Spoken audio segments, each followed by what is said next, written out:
Hmm.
Good afternoon, cowboys and cowgirls.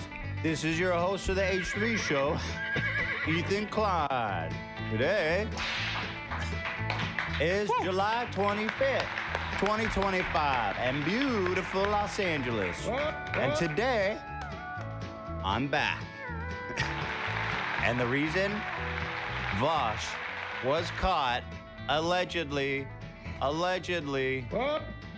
sexting, allegedly, with minors. Vosh, my horsey boy, my good old horsey boy out there, he just can't keep it to himself. That boy wish he was a horse. He keeps showing his cock to everybody. He didn't even ask their damn age. Getting fucked by a horse. He did actually. He said, he was talking to a minor. We'll show it. The line is great. He goes, he's trying to, seems like he's trying to talk this person out of like total despair and potentially even unaliving. And he goes, one of the benefits to continued life was, and when you turn 18, you can see my cock. Oh, boy. Reasons to live number 3. Oh, jeez. Oh no. He's saying that's why you're whipping, boy. Tacoma wept. And Tacoma wet. I'm gonna make Tacoma weep tonight, brother. Yeah, Hell and yeah. this boy will stop Tacoma whipping wept. when Tacoma he turns 18. wept. Tacoma wept. I'll tell you what, boy. So that's right. I don't give a fuck goddamn age or even what species. I'll be showing my dick and having a good time, boy. I tell you. I think it's pretty sus. And that's Hey, what's up, Grant? and that is why socialism will fail.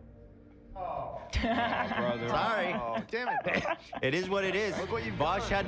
Vosh had to be sexually attracted to horses and children, allegedly. Hold on. And now Hold on. socialism. I have to fact check you, Ethan, on something very important here.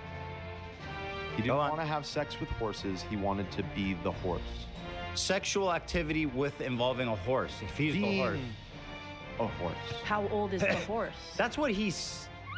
But the horse Wait, that's a porn good he question. had. Thank you. That's a good question. How old is the horse that How he old wants was to the be? horse, Dan? Yeah. Well, in horse years or human years? Yeah. It might be different. For sure. No. Well, That might be good optically for him. so the average horse lives for 25 years, which means most horses are underaged. Oh You know my what I God. mean? Oh my God. Yeah. The vast majority would be under 18. Yeah. Oh my. Like more than, way more than 50%. Whoa. Wow. Way That's more. distributing. Yeah. That's disturbing information. Just the right height. But yeah, for some no reason, people bucket aren't is talking about this. But it seems quite scandalous. And Well, it's part of the cover-up, Ethan. The Epstein cover-up. It all connects. Oh my God. You think He's on. Corp has a Washington accent? I don't know. I don't even know what a Washington accent sounds like. And don't send me a clip of somebody speaking with a Washington accent. I'm not gonna click it. I'm working this weekend. All right, so I'm just doing my own thing. But I have no clue. I have no clue if he does or not. The list. Epstein trafficked in animals. He trafficked Vosh. He got people what they wanted. That's No true. questions asked. You want a horse? I got you a horse. You want to be a horse? I have a serum Why has that come up lately? for that.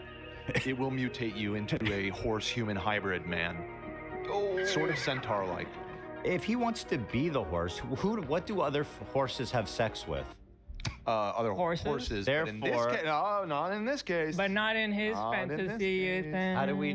Okay, well, he wants to be a horse. He wants to fuck a horse. No. He wants to be a horse that fucks minors. Yes. I think you would Bingo. characterize it as wanting to be a horse that fucks consenting adults. That's what he says. That's what I. Evidence, That's however, what I said he suggests said. otherwise. I'm Allegedly. just trying to keep the facts straight here. Thank you so much to Gamer Subs, by the way, for sponsoring it. Oh, Thank you, Gamer Thank you. This company. What's up, my gamers? I love me some Gamer Subs. Bye. I love gamers. So. Hell yeah, brother. Also sponsored by the new Teddy Fresh Classics Part 2 just Hell dropped. yeah, bruh. Oh. So part right. 2 is here. It was all meant to be a part 1, but you know, delays and You know how stuff that happen goes. in life. And so part 2 is here, and part 2 includes all of the fleece. And so we have zip ups, we have crew necks, Wash Boxy. sweatpants. Is and- Boxy unisex? What does Boxy mean? That one is unisex. Just There spaceship? is one zip up for women, and the rest is unisex. Classic. This is what I'm wearing, the classic washed crew neck. Yep. Gorgeous. Wow. That's what. Wait. Are we wearing the same thing? Oh, Yeah, you're wearing the awkward. same thing. Brothers, brothers. Someone take it off. I know you are part owner of the company, but I feel like you should take it off. I feel like it looks better. I think we both look good. No, I think It's I think the it looks a class- little bit better. on Here's the me. thing. The classics are for everybody. That's true. Everybody should be I wearing. think it's cute, and you guys should match more. Okay. Also that. What can I say? How can I argue with that? I seen that Labubu. Is that an Alex Pardee This is thing? Alex Pardee's hat. Boo-boo. Yeah. Thank you for noticing. I got one for Zach too. 'cause Thank you so I much. thought Zach would appreciate. I fucking do. Love Thank you boo-boo. so much. That is. I love Alex That's Pardee, man. cool. You get yourself a LA Labubu. Hey, what's up, Mina? Gorp is from Washington. Yeah, I know he's from Washington, Tacoma. Yeah. Vosh from Tacoma. It's a place in Washington, but Gorp's has different accent for Vosh. Vosh is actually from Beverly Hills, California, I believe. I think he grew up in Beverly Hills and then he moved out there. And I don't even think he's in Tacoma anymore. I think he was in Tacoma for the through the pandemic, but I think he moved to Seattle. I'm not sure, but I know he's not from the Pacific Northwest. He's from like Beverly Hills. Played Cyberpunk? No, I've been working. I haven't played anything. We got like major system upgrades coming.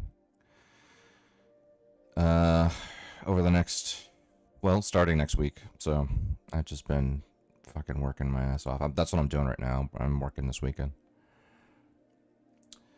Not trying to pony, just want to share what's worked for me. I've made 20K in over a few months. And it's like, oh, okay. Thank you, Tentra. No, I'm okay. I don't want to make money on streaming. I was noticing that he has a different accent from other Washington residents I know of. Yeah, so like I said, Vosh is from like California, so I mean, pretty sure he was like born and raised in Beverly Hills. I don't think that his accent would align with anything going on in Washington organically. Now, Gorp, I don't know. I don't know if Gorp is like born and raised from there. And I don't even, and even if he is, I don't know if his accent is like indicative of something that is Washingtonian, because like I said, I don't even know how to discern the difference.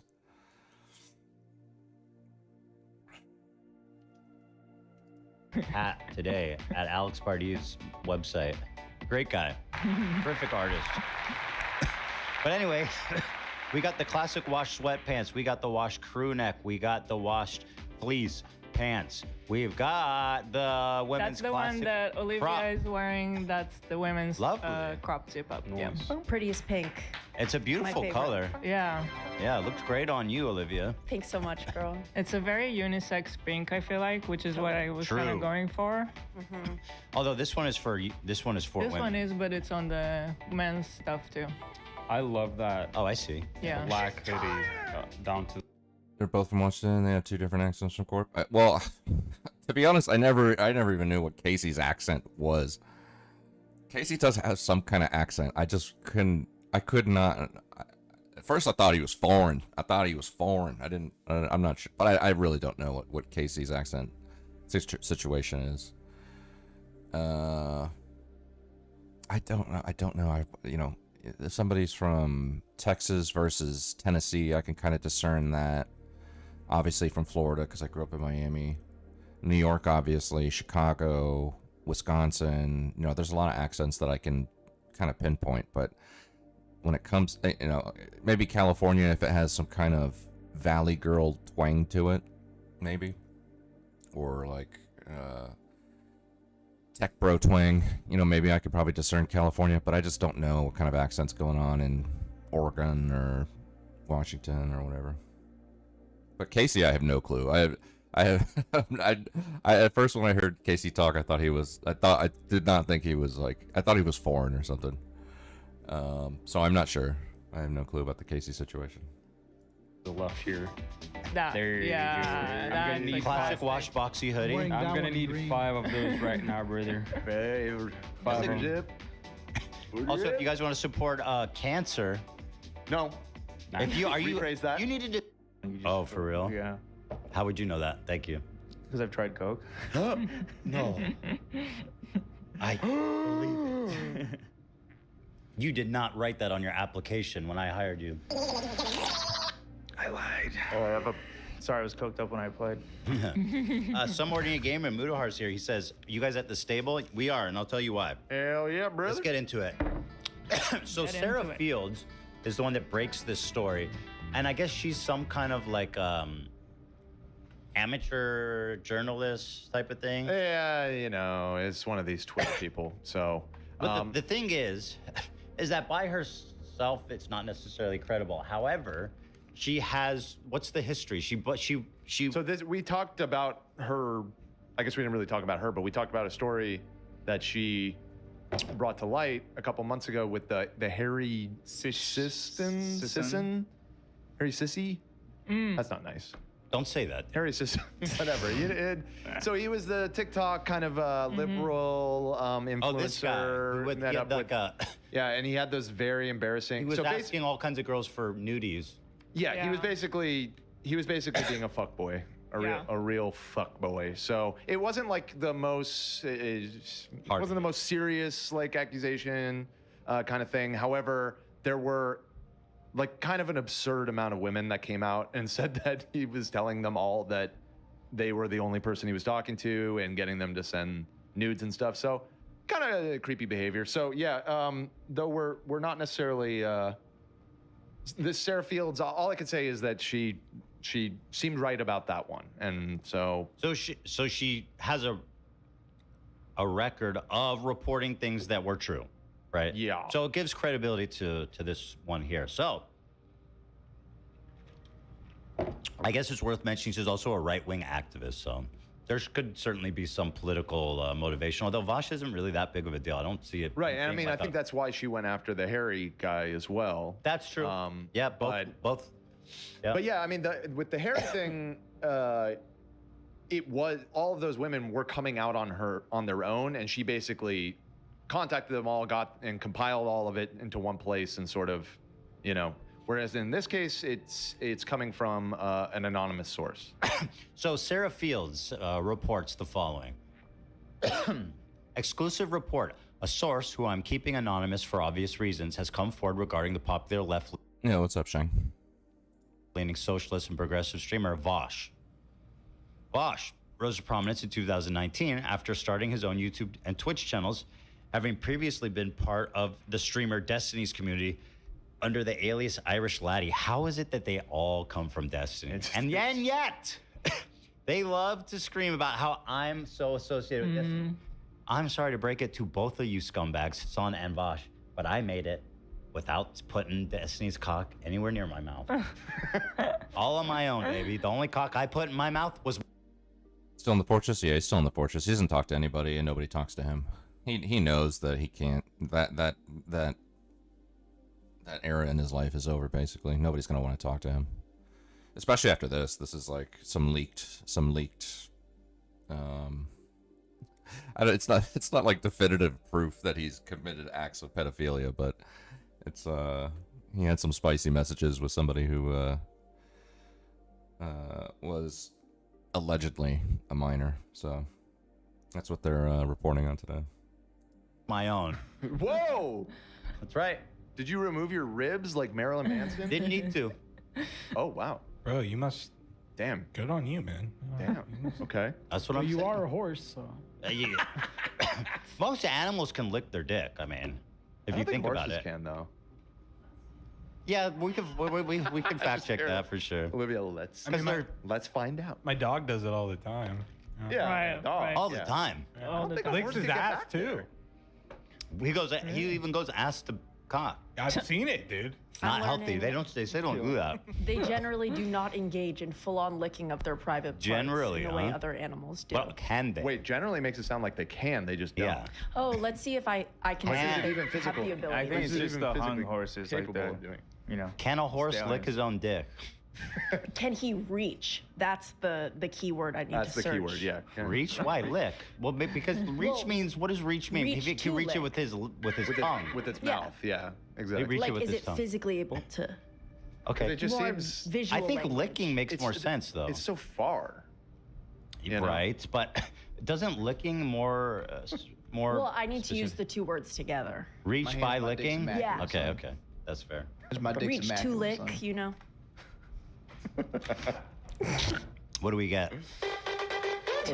Fill me in. Literally. Fill me in, fill me up.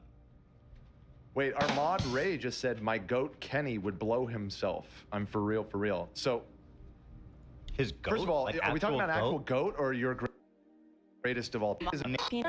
Off of how all of these people are Destiny Alumni. a lot, yeah, and including Denims. All these people, All of 'em. who continually scream about Really, how, all of them. oh, you're working with Yeah. with Destiny, someone who I have never spoken to in my fucking life. Meanwhile, If Destiny was my roommate, I'd get him laid all the time. say no more. Say no more, seriously. Zach, read your mind. According to new reports, the source stated that in 2017, Bosch engaged in sexual conversations with him. The source engaged in sexual conversation with him while knowing he was a minor at the time. Bosch would have been 23 years old at the time. The source has provided the shown screenshots. In 2021, Bosch faced backlash for controversial statements. In 2019, 2021? yeah, what? Oh, I guess there must be, you know what? There's been multiple rounds of this, hasn't there? So I was like, it wasn't that long ago, but I think that's a Right. totally different thing, isn't Listen, he's a creep, it? Yeah, right. and I he got keeps you. getting into creepy stuff. Yeah. Well, the way he was like trying to defend certain All things. kinds of yeah, all things kinds that you of shouldn't things. really defend, yeah. In 2019, allegations of sexual harassment surfaced from explicit messages sent to a person named Poppy in Destiny's Discord. Oh, Oh, really? Kind of remember. It all talking goes about down this. in Destiny's Discord. Hey, Vosh, What a good guy. Destiny is a great guy. you spent a lot of time there? More recently, in 2024, no. he faced severe accusations after accidentally revealing a folder during a live stream which some claim contained inappropriate content fueling pedophilia allegations. He has also come under fire for his views on the age of consent in the past. She went really light on him as far as this folder is concerned. I think As far it's as like pretty sussy. the summary, Well, she just described it as inappropriate. Because it was hard to tell, right? I remember Like, it was like it was flashed on screen for a Watch Poppy. second, and then people supposedly. I want to say I had. I want to say I've heard of it.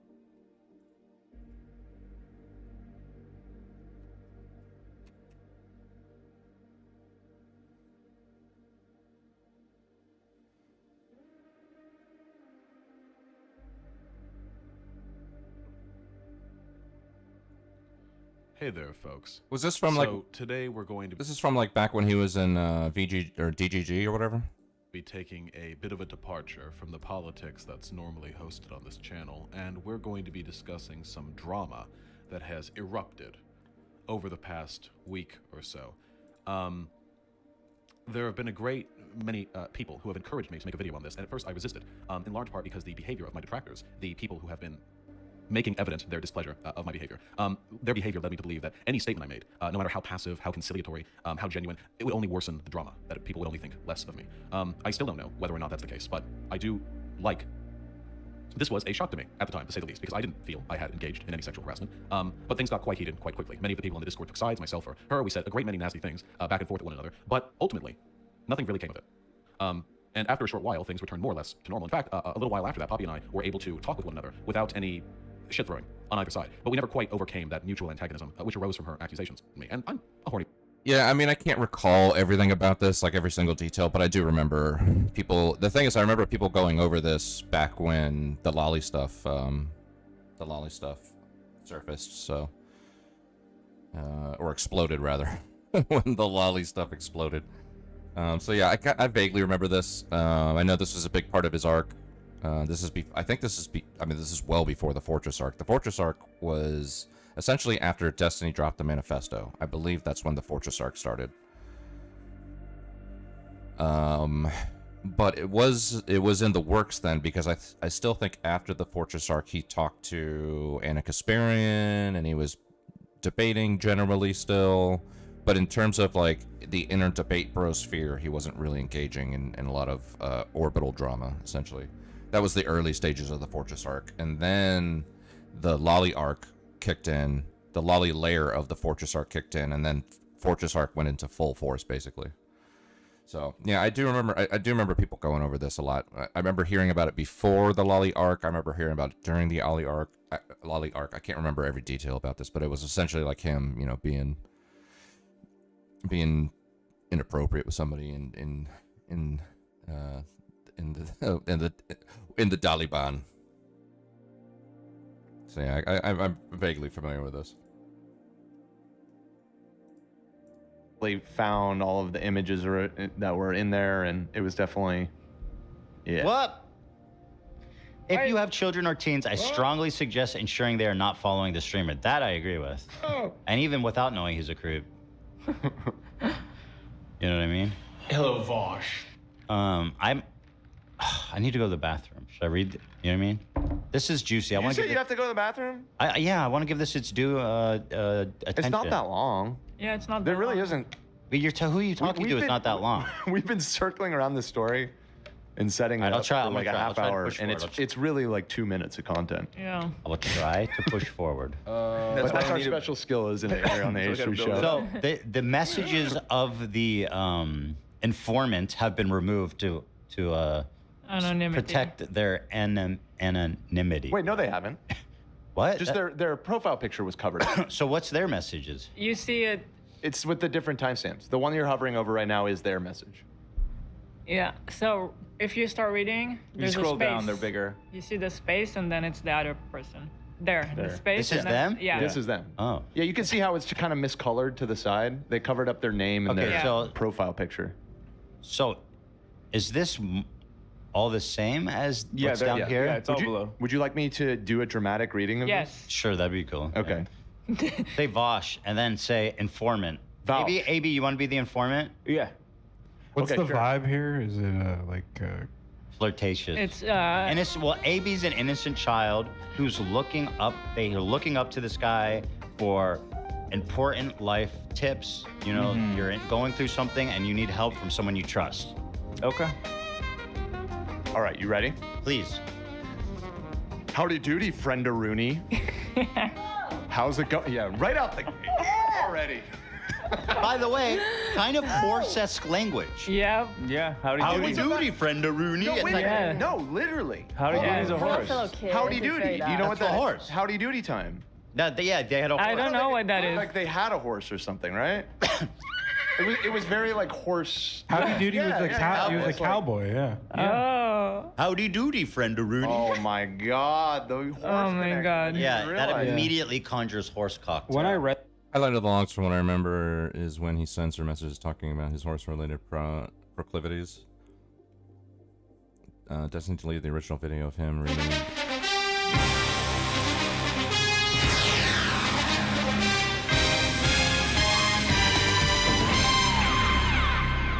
Yeah, what's up, Conrad? He deleted the original video of him reading the Vosh Poppy logs and then Vosh coming to talk to him, but I don't know if there's a copy. You're interested?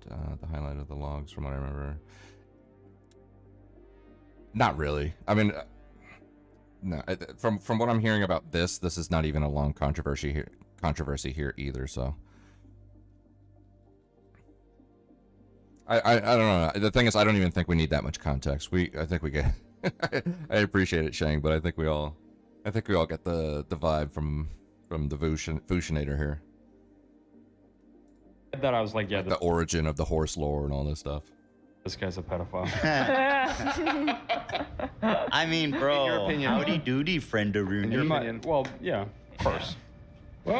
Okay, We should start using that. I'll start. Howdy doody, friend Howdy Aruni. doody, friend I would never Aruni. dignify How's it that with a going? response. Shit. You don't How think about that's you? a good pickup line? Wait, Ethan. You're So talking sorry, that over was a my fault. child. Responding to Olivia's You are. very Thank you so illuminating much. I'm addition. so sorry. Our child has spoken. And you Go ahead, talked Innocent. over I feel him. like we need horror music for this. Like scary. That could be working. That could work. Yeah. This is Okay, bad. Here, let's- start over, Dan. Yeah. Okay. Here we go. Howdy doody, friend Aruni. How's it going? Shit. How about you? I'm sorry. I'm just lying in bed presently. I might sleep soon, just as a warning. Why is it shit? I'm lying in bed presently. Who talks like that? Like, bro, are It's you so much worse. why are you trying so hard to No, be it like, does. I'm presently lying in bed? I'm lying in bed presently. I might sleep soon. And just it's as a just warning. bad writing. I'll tell you, this is just, I'm lying in bed, period. Expresses exactly the same amount of information. So Presently is added only to inflate his ego and try to present himself. It makes this sentence worse. As a writer, as a professional writer, as someone who is also a licensed financial advisor, Right? Yep. AB, shout out. Stock market looking good? Oh yeah. Real good, right? Mm-hmm. That's what I'm saying. I had to take some out. You did. I did. That's okay. Yeah, but no, I- I made money, so I'm glad. Nice. Yeah.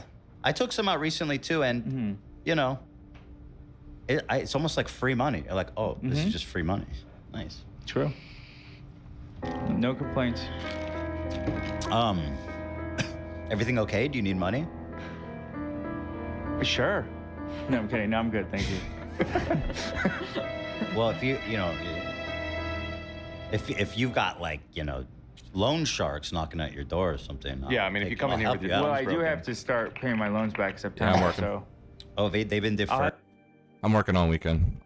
We got our system upgrades coming this week, so I don't have to work, but I need to, like, Monday morning I just need to like do a fucking kamehameha to everything that we need to get done, and I won't be able to kamehameha on Monday morning if I don't put some time in this weekend. So are you on speed dial? Oh God, do you know what the payment's gonna be? I don't know yet. Oh brother. Damn.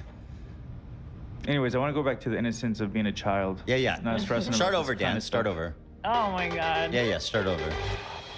All right, please, this time. I told you this wasn't gonna be fast. Howdy doody, friend Aruni. How's it going? Oh, that was shit. good. How about you? I'm sorry. I'm just lying in bed presently. I might sleep soon, just as a warning. Why is it shit? I'm tired. I'm sad. I have a headache. I'm hungry. I don't know how many of those things I can address, but I'll try in order. First, I suggest adhering to a strict sleep schedule. It really helps with chronic fatigue. Second, remember that in all the times you could have been born into, you are living in an era of relative prosperity, and you always have the capacity to better your living situation. The future is full of potential. Also, when you're 18, you can see my dick, and it's pretty rad. What? Oh. Excuse me? Yep. As for the headache, Bro, you cannot just move on past that. As for the fucking headache, I suggest laying down. Great advice, man. As for hunger, I mean, you gotta eat. eat, man. Yeah, we didn't. Dumbass. My God. He really thought he nestled that just kind of craftily in Sandwiched there. it. Holy Oh shit. my That's like the most God. incriminating sentence you can do because you're confirming that Yep. they're under 18 Yep. and they can see their dick. And his you dick. offered to show the dick without before When they were 18. Now, what are the chances that if this person responded by saying, I want to see it now, that Vosh wouldn't have sent it to them? Yeah, I don't know. Are you kidding me? Obviously, hypothetical. Are you kidding me? Bro But- said you need some dick and Tylenol. You need a dick, a sandwich, and some Tylenol. You know he Right. was playing pocket pool as he was typing this. Like straight up, dude. Probably, yeah. Yeah.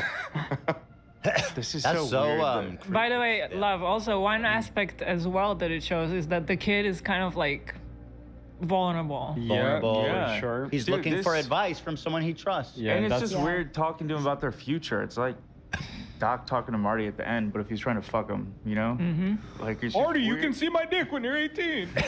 Also, this guy really thinks a lot of his dick. I've noticed he talks We've all about it a lot. jerked at the Listen, lolly he at some goes, point or when another." you're 18, you can see my dick, and it's pretty rad. It's like, how rad can your This dick is literally like a motivational speech.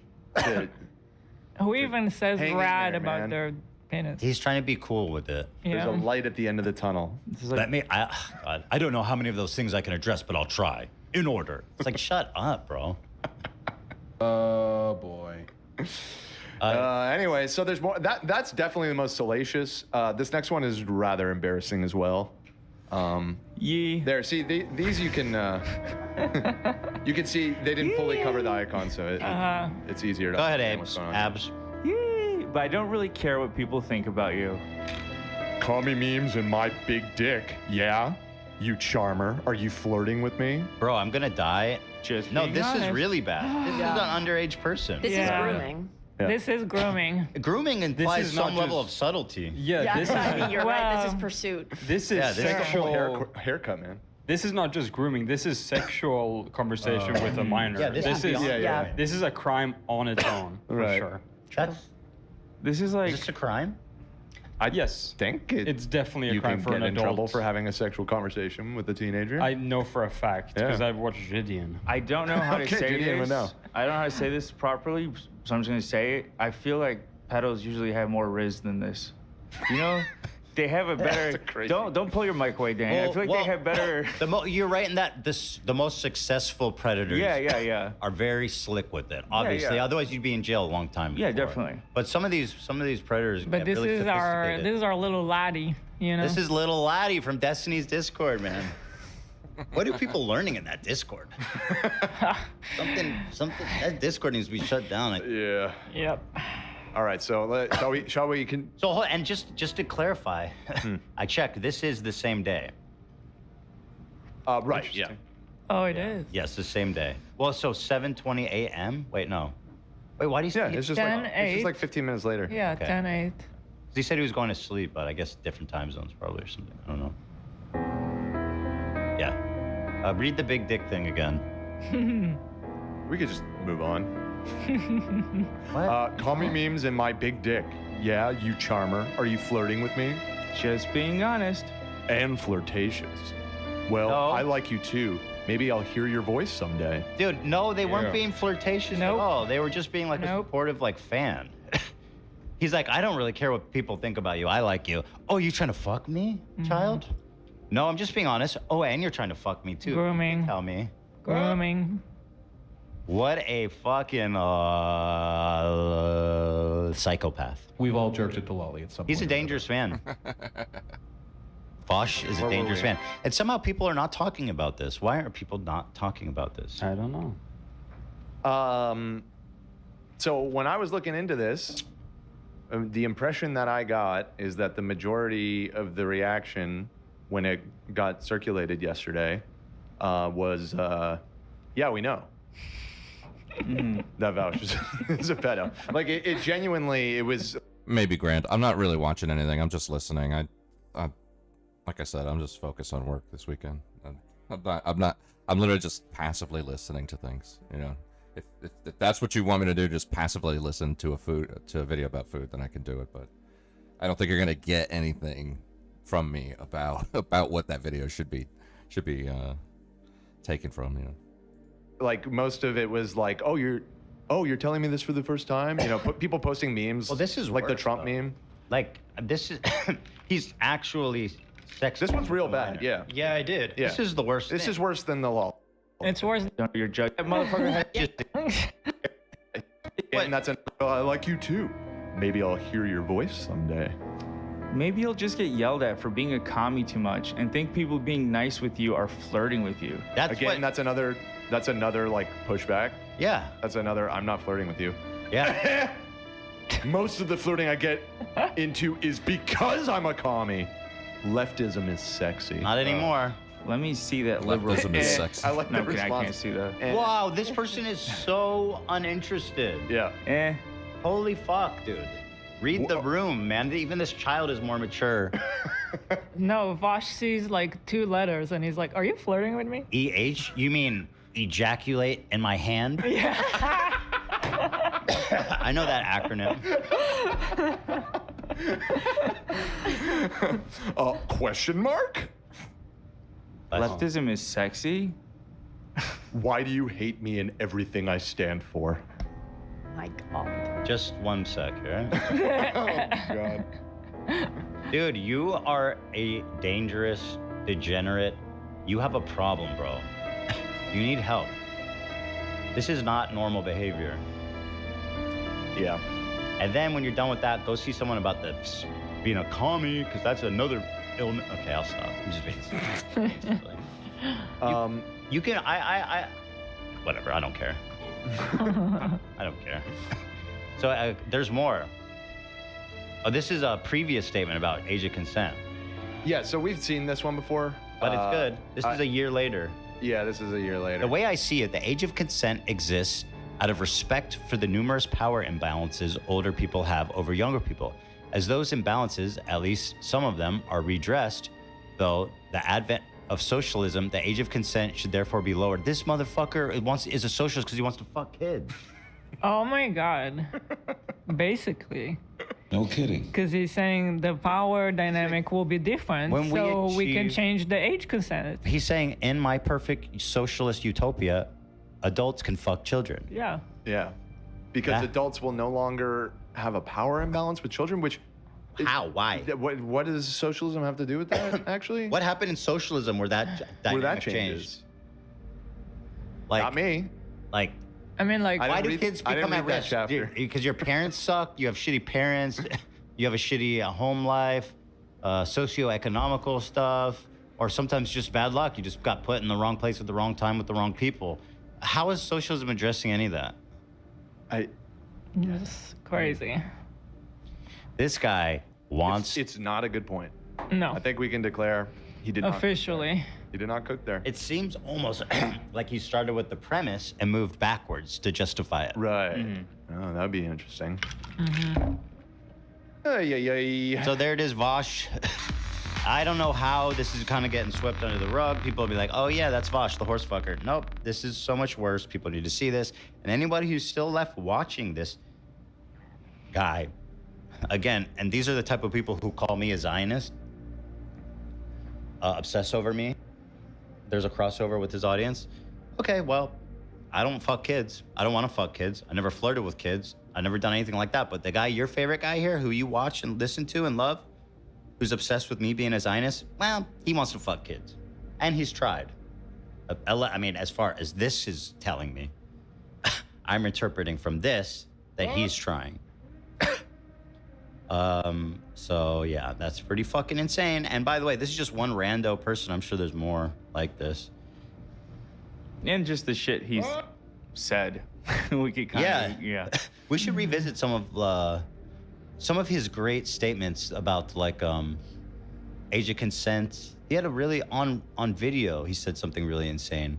There was so much. We literally spent. Remember that episode? The whole original episode. Mouch episode? It was Yeah. a lot. It was like 3.5. It's It was a the lot. whole episode. Yeah. It was 3.5 Yeah. hours of receipts on the. Well, Crazy takes. honestly, you get it, right? Yeah. Which Take again, the fucking thing that brings me back to the point I was making earlier. Is I think part of the reason this didn't really make waves in a way Right. that you might expect is most people see this and they're like, "Oh yeah, I thought we knew this about." He this still has an audience, though. Yeah, Right. you know. He's That's yeah. unacceptable. He still streams to like fucking 10K people. In fact, like somebody was asking him about it today in his fucking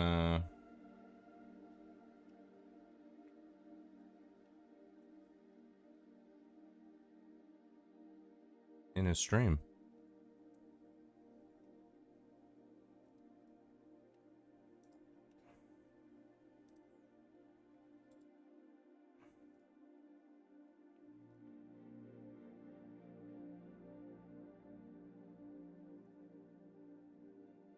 that try to teach people how to make like realistic meals rather than the Batman. They were so good. And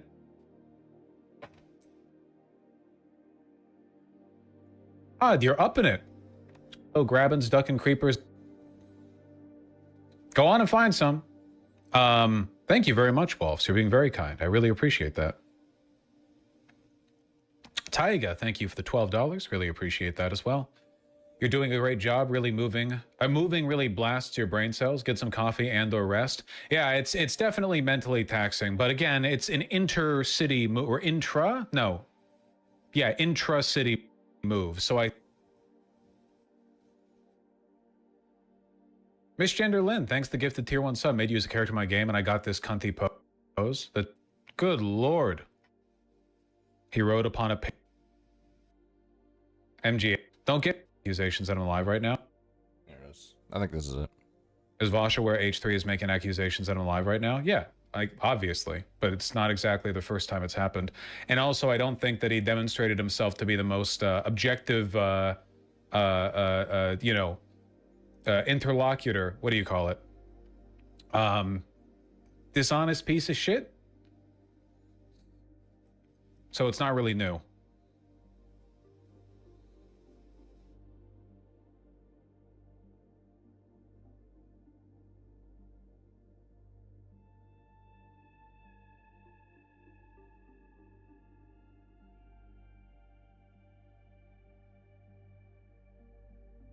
Yeah.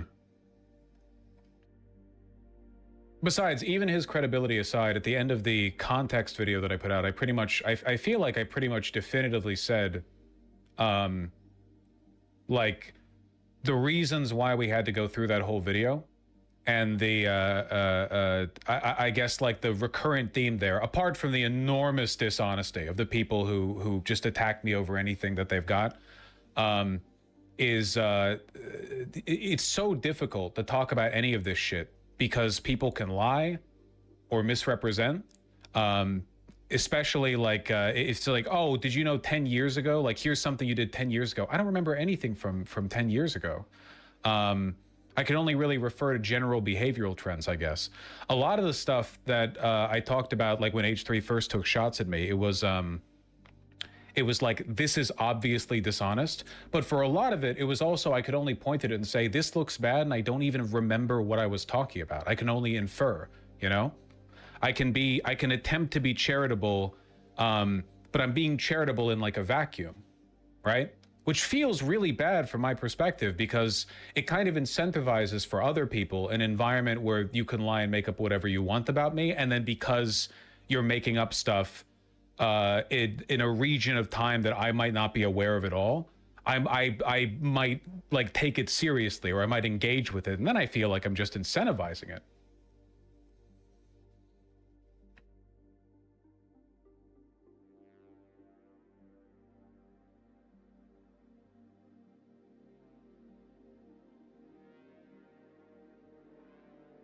And that feels bad.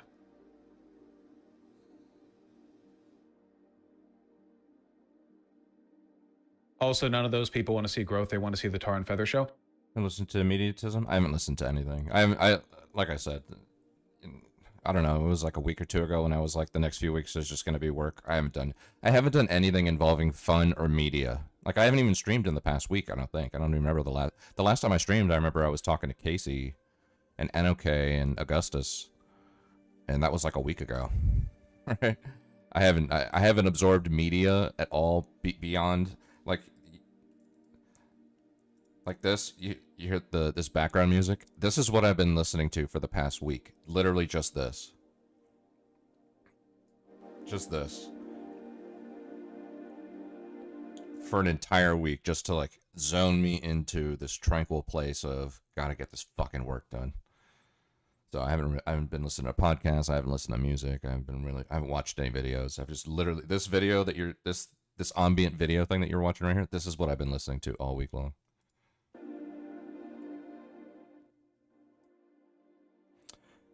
Wash average Horth enthusiast. Yeah.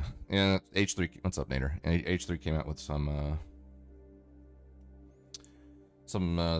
leaked screenshots of him talking to a miner back in the day. So I just watched that, and this was him responding to it. It is true that in the context of any actual admitted fault, like for instance, with the first big context video, there were tons of things there where I was just like, yeah, this is bad. I did say that. It's almost impossible to talk about that in the context of people who are just using it as like drama bait or like vindictive content farming, because you can't really respond to attacks like that with, oh, no, like here's my sincere feelings about it and the way they've developed, because that's totally way off. You know what I mean? Yeah, you just want blood, which makes it feel like, well, the only way to respond then is to turn it into this performative back and forth pantomime, which is bad, I think, in general. Like, that's bad in a lot of ways. Or to just attempt not to engage with it after you've addressed sort of the broader complaints.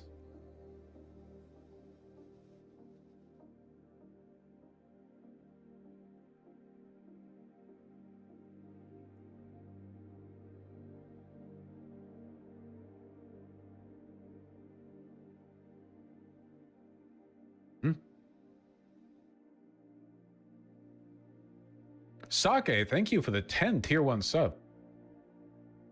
Streaming's fun. Yeah, it can be. It can be. It could be annoying too sometimes, but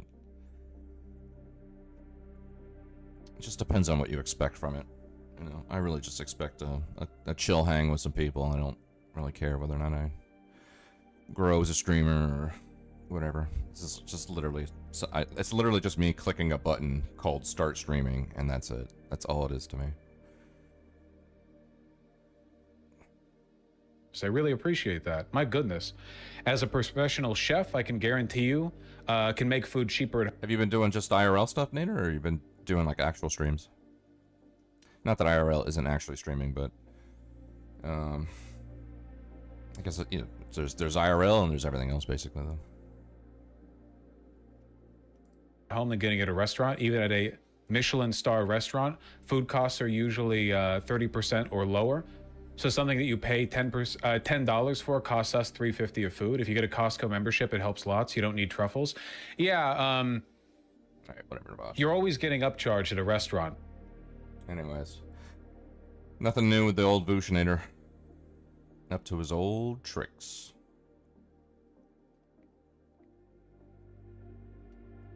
Welcome back to a series so genius. Even Einstein subscribed. In today's video, Hassan is now mad at his favorite news source, CNN, for talking about Hamas. Once again, he shows his never-ending support for terrorist groups. He's also losing his mind at his own chatters for calling him out. Ethan has absolutely obliterated the Hassan orbiter's brains. We got an H3 snark mod revealing that they own 9 of the Reddit accounts being subpoenaed. Holy king of unemployed. Local loser Caseytron has finally gotten a lawyer. In fact, she has 3 now. Lawyer and YouTuber LUS has given their take on the situation, and they explain how this is a horrible idea and is going to be very expensive. Denim's lawyer has also been revealed. Froggen is still somehow dodging the lawsuits like she dodges a salad on a daily basis. Subscribe for an extra free chicken nugget the next time you order. Let's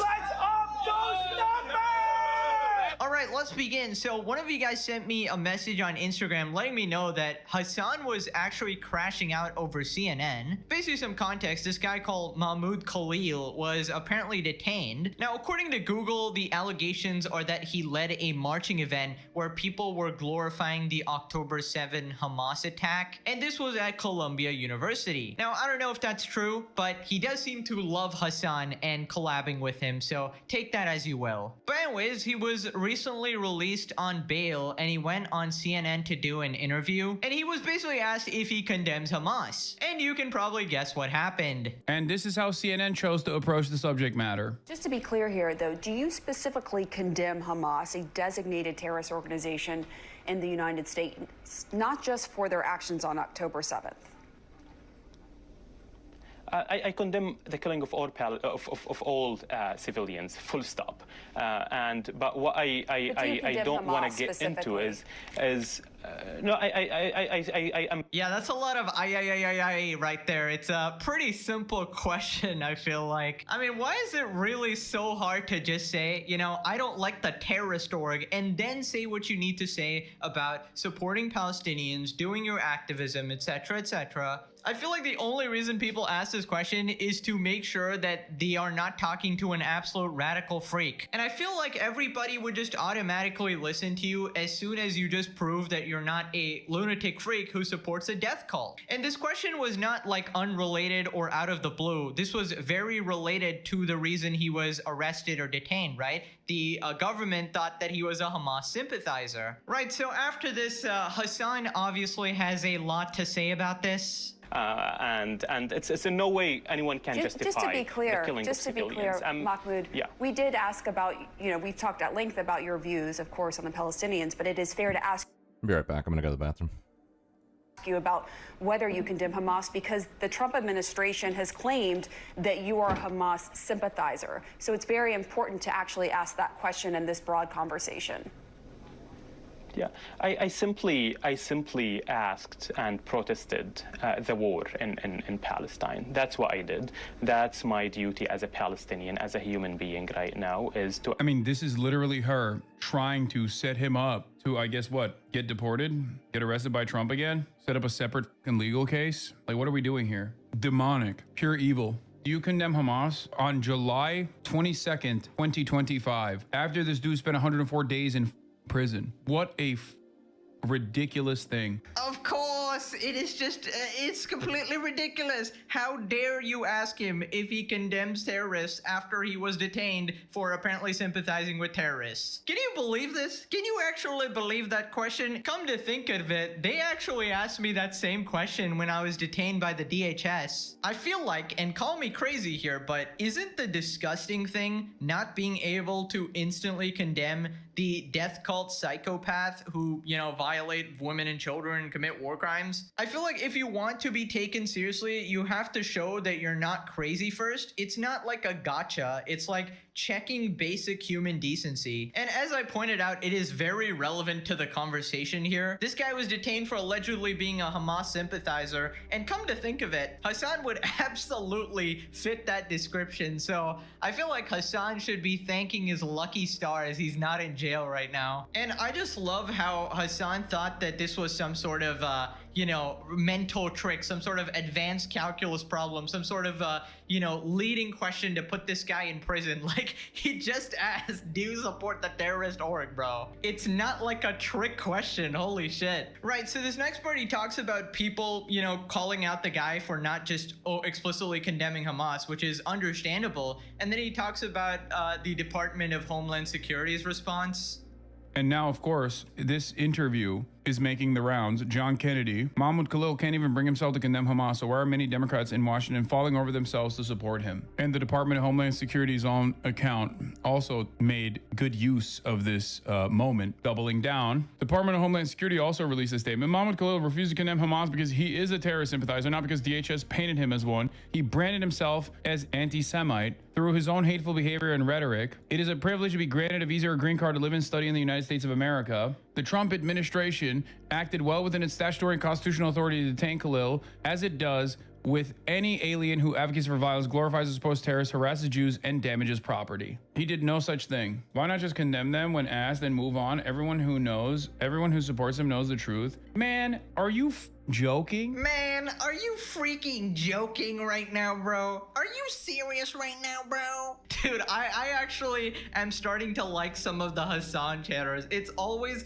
hilarious when they show a bit of reasoning capacity and they're just like, wait a minute, Hassan, what about this thing? And then he just loses his mind. Are you seriously trying to say something reasonable in a Hassan Piker stream? Get real. Also, wait, is the chatter implying that they should condemn them and then secretly support them behind the scenes, as in they know the truth, right? Or are they saying they know the truth as in they don't support them? I don't know.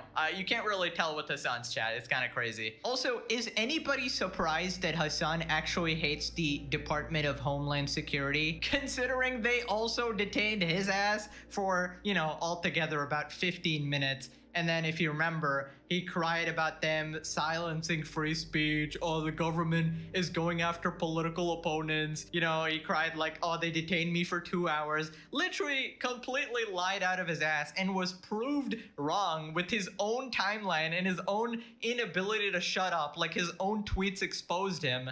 Also, riddle me this, right? If this random other guy got detained for like 100 days, right? For being apparently a Hamas sympathizer, and Hassan did not, then what the heck does that, like, how many days in prison does Hassan deserve? Because I feel like the standards for Hamas sympathizers pretty clear here, you know? Because with that logic, I feel like Hassan definitely gets arrested. Is there an arrest for like Houthi sympathizers? Hezbollah sympathizers? I feel like you should get like a separate charge for each of them, you know, spreading their propaganda each time. Anyways, so this next part, Hassan goes on an absolutely massive crash out. He basically uses his classic strategy of, are you seriously telling me to condemn a terrorist organization when there's a genocide going on, bro? But there's a genocide going on, guys. I can't believe Hassan Piker is streaming when there's a genocide going on. How insensitive.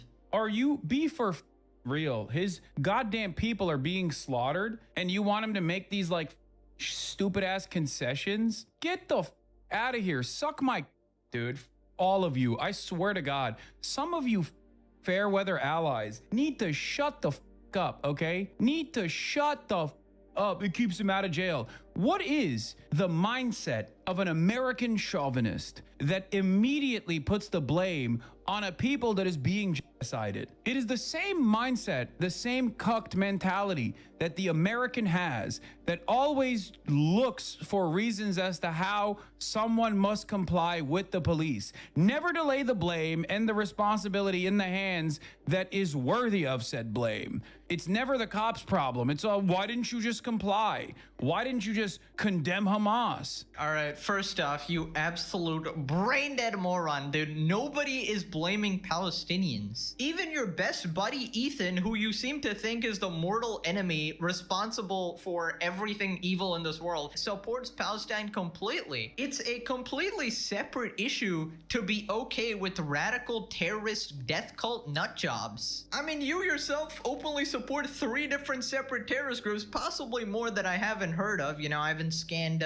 10, 15 hours of his stream every single day. I wouldn't be surprised if there were even more. You know, feel free to send me some clips on Instagram. I always love finding out new info of the Hassan encyclopedia, you know? I mean, is it really crazy to ask somebody that question? I mean, some of the things you do are so insane that they would think that you are associated with that group. Like, for example, you love-hearted the guy who said he wanted to kill Ethan later on, right? The guy bragging about bombing ships. It's just like, it's very hard to pretend that you're not a terrorist sympathizer. Also, how does Hassan have the audacity to call Americans like cocked in the head or whatever when you have literally admitted you let your girlfriend sleep with other men, bro? Like, you are the actual cuck. No. She had sex with one dude, and I didn't care. Every time, the skeleton's in your closet, bro. You can't be using those words when they apply to you way better. And I think we need to talk about the real victim in this whole situation. And no, it's not Hassan. It's not anybody else listening to him. It's not even you, the audience. It's the dog, bro. Oh my God. Poor dog is always just sitting there in the background, listening to this guy just lose his mind 10 hours a day, every single day, bro. Holy shit, like the amount of trauma that dog is having to go through. I would not wish this sort of torture on my worst enemy, bro. Like they're probably so distressed just seeing this guy maul the entire time. Did you know your owner supports terror? Like, bro, I can't. I mean, I guess it's best to be blissfully ignorant, right? But I'm sure he's aware his owner's a bit of a, like, complete nut job, right? So anyways, he continues losing his mind, telling people to shut up. God damn, dude. Some of you need to shut the up. At least get your bearing straight, okay? And just have the decency to shut your ass mouth the up. It costs $0 and 0 cents to keep quiet on this moment. Do you not?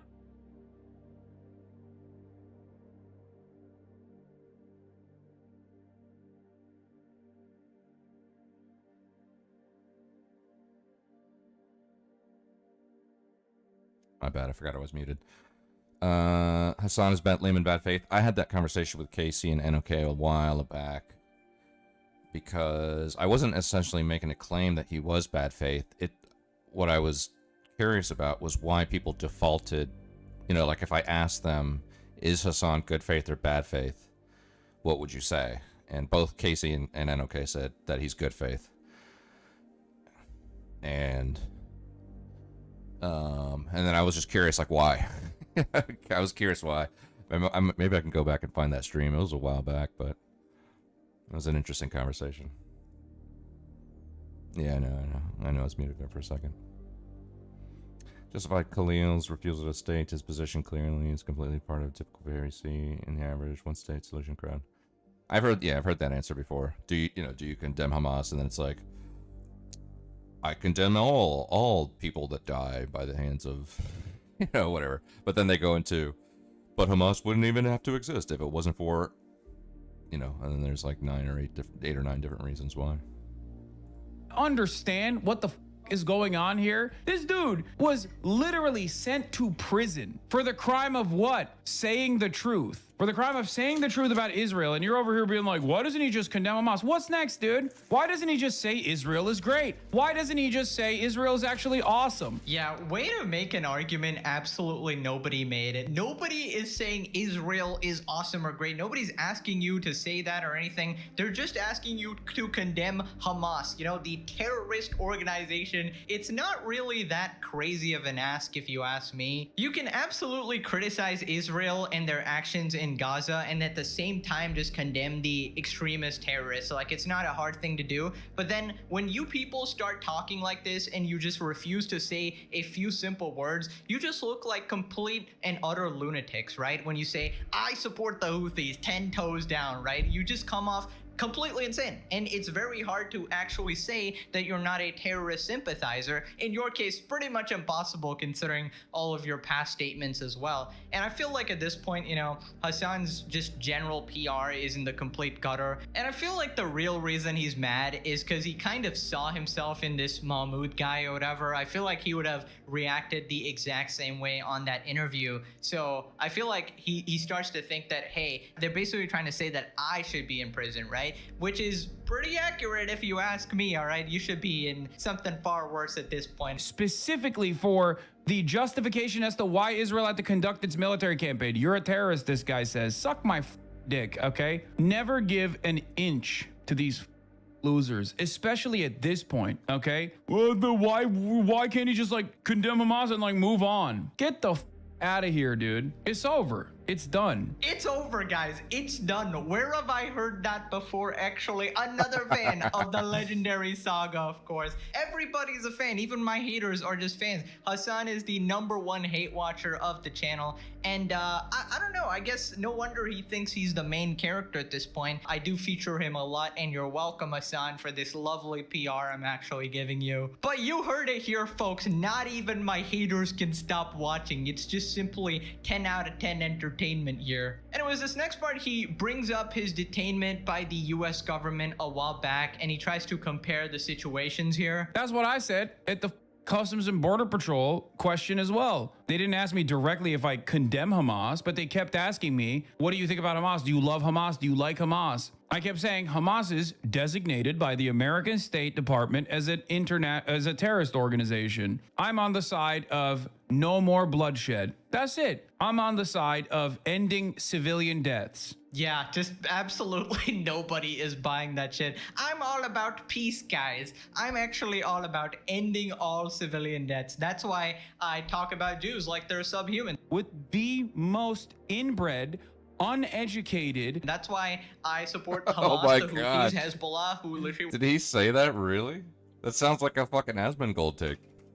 about peace, guys. I'm actually all about ending all civilian deaths. That's why I talk about Jews like they're subhuman. With the most inbred, uneducated. That's why I support Hamas, the Houthis, Hezbollah, who literally want to kill Jews Oh all the time. no. That's Oh why I no. constantly, do propaganda for literal terrorist orgs. I just don't understand this logic. If you can't say you're against civilian deaths and then support the people trying to kill civilians, that just doesn't make any sense. And then anytime civilians are actually killed, even next to you, even in your own country, like the 2 Israeli diplomats, you're like, well, I'm not saying it's a false flag, but guys, such an absolute hypocrite, bro. I'm telling you, this guy just does not care about people unless they specifically fit his political agenda, right? So I think even he'll care about Jews as well, only if you're like on his side, if you fit the political agenda, and then when you don't, you're just discarded, you're treated as subhuman, right? And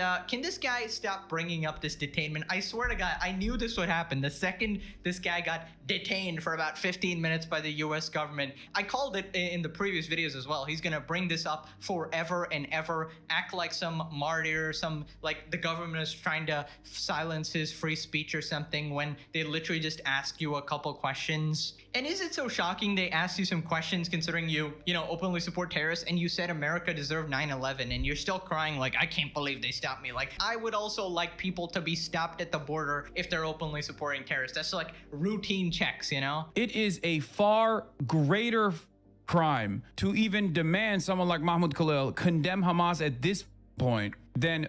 What's up, Roy? It's funny, this is seen as being so anti-Semitic and horrible when people say this about Southerners all the time. Yeah, exactly.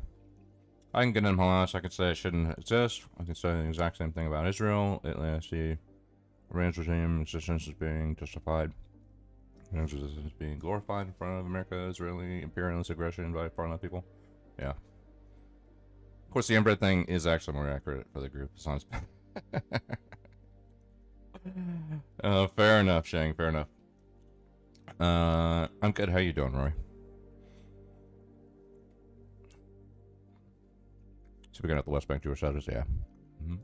Whether or not he sits there and says he loves Hamas or hates Hamas, it doesn't matter. Did I catch that part wrong? But did he say it's a bigger crime to actually ask if you condemn terrorists? So supporting the terrorists, that's not a crime, guys. But actually asking if you support the terrorists, that is the biggest crime here. You can't be serious. Like, what kind of logic even is that? The crime is the terrorism, you absolute brain-rotted individual. Anyway, so after this, a chatter calls him out again and he just loses it, bro. Like, I swear to God, like half his stream is getting rage baited by chatters and they're just saying like actual normal things. I genuinely understand, but all I was asking is if you're going to talk to people are going to entrap you, why wouldn't you just tell them, keep them to shut up and carry on the good fight to end the side, no hate? No, dude, that's complete and utter nonsense to be like, oh my God, I can't believe he is, just say you condemn Hamas and move on is ridiculous. How is it ridiculous? The chatter had a good point. He's just asking you to literally prove to them you're not a terrorist so they actually listen to you and take you seriously whenever you bring up any activist points or anything, right? Because if they're just going to discard you if they think you're some sort of radical extremist. But no, dude, no, you can't be doing this. No, dude. Also, is it just me or does Hassan legitimately do negative PR for the Palestinian cause? I feel like if he was removed from it, the activism would be much more successful, right? And I feel like this is one of the reasons he gets outcasted from basically everything, from his friends. I think he got kicked out of the DNC as well. I feel like your own side wants nothing to do with you, right? So this isn't some far-right MAGA grifter, whatever, who are criticizing you. This is literally your own side going, hey, this guy's just a little bit too extreme for me and I need to distance myself, Anyways, I wanted to look at his legendary comment section here. Do you condemn Hamas is just code for Israel's genocide is justified, right? What the heck? How do you condemn a terrorist organization? How is that code for what the heck? You've just taken two different sentences and equated them. That just makes no sense. I don't condemn Hamas. Classic Hassan fan here, because the Democratic Party always taught me to support the lesser evil. Or here's the thought. You can care about civilians in general, casualties in general, human life in general, on both sides. I don't watch CNN. Come on. Okay, now you're just lying, all right? I watch Hassan instead, guys. Much more trusted source. I would never resort to fake news CNN. I watch Hassan instead, actually. Anyways, moving on to Ethan absolutely destroying basically every Hassan supporter, right? Starting with the H3 Snark mods. So quick recap, Ethan sued Denims, Caseytron, and Froggen for, copyright violations, stealing his content and stuff. And he subpoenaed Reddit and Discord for the identities of the H3 Snark mods, right? To just add them to the lawsuit, because in order to be sued, you need somebody's real legal name and their address as well, right? And they were like enabling the copyright abuse with the posts and stuff. So one of the mods has actually responded here, or should I say 9 of the mods. So here we got this person called Roman P saying, apparently out of the 16 subpoenas, 9 are for me. Are Ethan's lawyers giving him good legal advice? And then this person attaches a screenshot just admitting that all these people are literally them. And they try to act like Ethan did not know this as well. But if you look at this screenshot here, Doe number 2 is female, resides in Canada, and is a head moderator of the H3 Snark mods. Doe number 2 currently uses the following usernames, and we got all these usernames, right? And I just gotta point this out. If you admit that you are actually the owner of 9 separate Reddit accounts specifically made to hate on Ethan Klein here, you might have the saddest life in existence. Holy shit. And you can imagine a scenario where an entire Reddit thread is literally this person, right? There can be 9 users responding, liking each other comments, artificially inflating that stuff. And it's just all the same person from different accounts, dude. This might be the saddest shit I have legitimately ever seen. As I said, the entire internet is fake, guys. They're all just me on my 1,000 alternate accounts, actually. Anyways, they basically try to argue this defense. Here's the problem. In order for the H3 Snark mods to aid and abet in Denim's copyright infringement, she first would need to have actually committed copyright infringement, but that is what the case is about, and no copyright violation ruling has been made by the court yet. What a completely idiotic defense. I mean, Ethan literally specifically showed clips of them blatantly violating copyright, saying they are maliciously trying to steal views from Ethan here, streaming it live the second it happens, saying don't watch Ethan's content and shit like that. And your argument is basically hinging on the fact that Denims did not commit copyright infringement, which is already tells me you don't have a lawyer. You don't have shit. This is your own conspiracy theories on your 15 alternate Reddit accounts here. Additionally, when the mods promoted Denim's stream reaction before it aired, they could not have possibly known whether a future copyright violation might occur. Except in the Reddit post, you literally say you want to siphon views away from Ethan. Also, Denim's previous reactions are available, and you would know that she frequently violates copyright. And also the other thing, that's the reason why Ethan isn't suing you specifically. He's suing these main characters here, and he's subpoenaing the communications between you guys to find out if you are actually involved. Because, if you were actually coordinating this whole thing, then you will be getting sued as well. So that's the explanation for that from a layperson. But even a lawyer, a LawTuber LUS, completely disagrees with you. And we'll get to that in a second, but they responded again here. Denims threw you under the bus. You are fucked now. No, she didn't. No, I'm not. Context, Ethan's lawyers are asking the judge to grant leave to send subpoenas to Reddit. Denim's lawyers did not object to this. This is what people now portray as the great betrayal to sow division. So I want to make this very clear. Nothing of the sort has happened. It has absolutely happened, because Denims could have easily just denied the request, but she allowed it to go through because she wants to take some of the blame and put it on you guys and then walk home free. Any lay person can even tell you this. Even after Denims ended her stream, every good faith actor would have to agree that her reaction, which is twice the length of the nuke, would not constitute an obvious copyright violation. That's not how copyright works. You can make it twice the length by having complete blank space as well. That wouldn't make it fall under fair use or will fall under copyright laws or something. This is a complete non-legal argument, not addressing any of the actual reason why it's copyright violation, the fact that they maliciously wanted to steal the content. This is just like Reddit user logic right here. There's clearly no elements of the laws applied or anything, not listening to any of the lawyers. So anyways, moving on to LawTuber LUS. So here you have a person who's really passionate, seemingly passionate about the law, but unable to really comprehend it fully.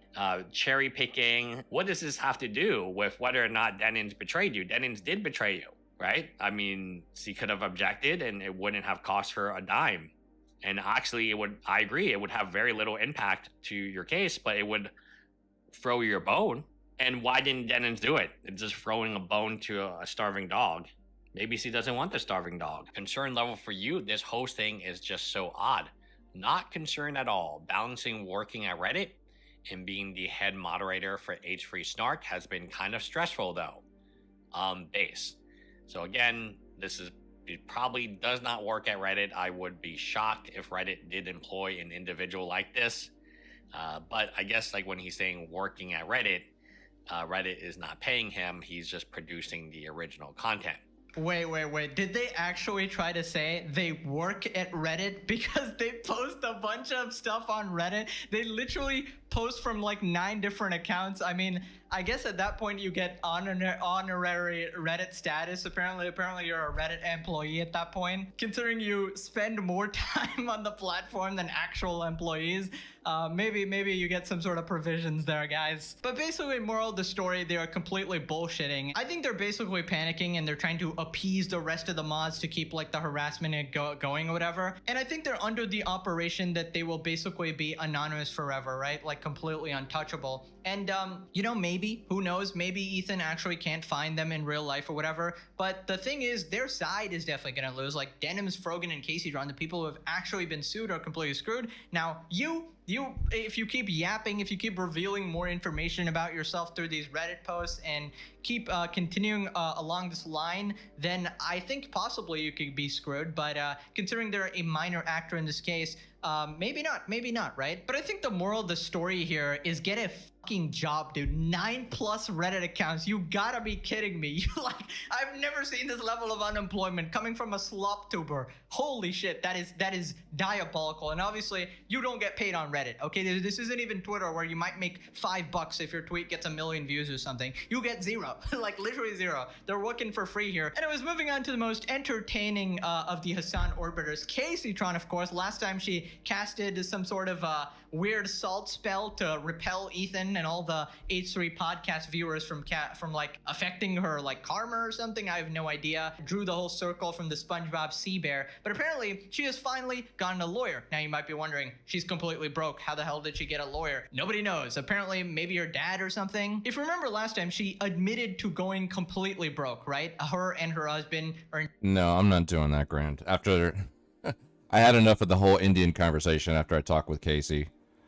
And we did the whole, you know, some people choose to chaos and squalor discourse.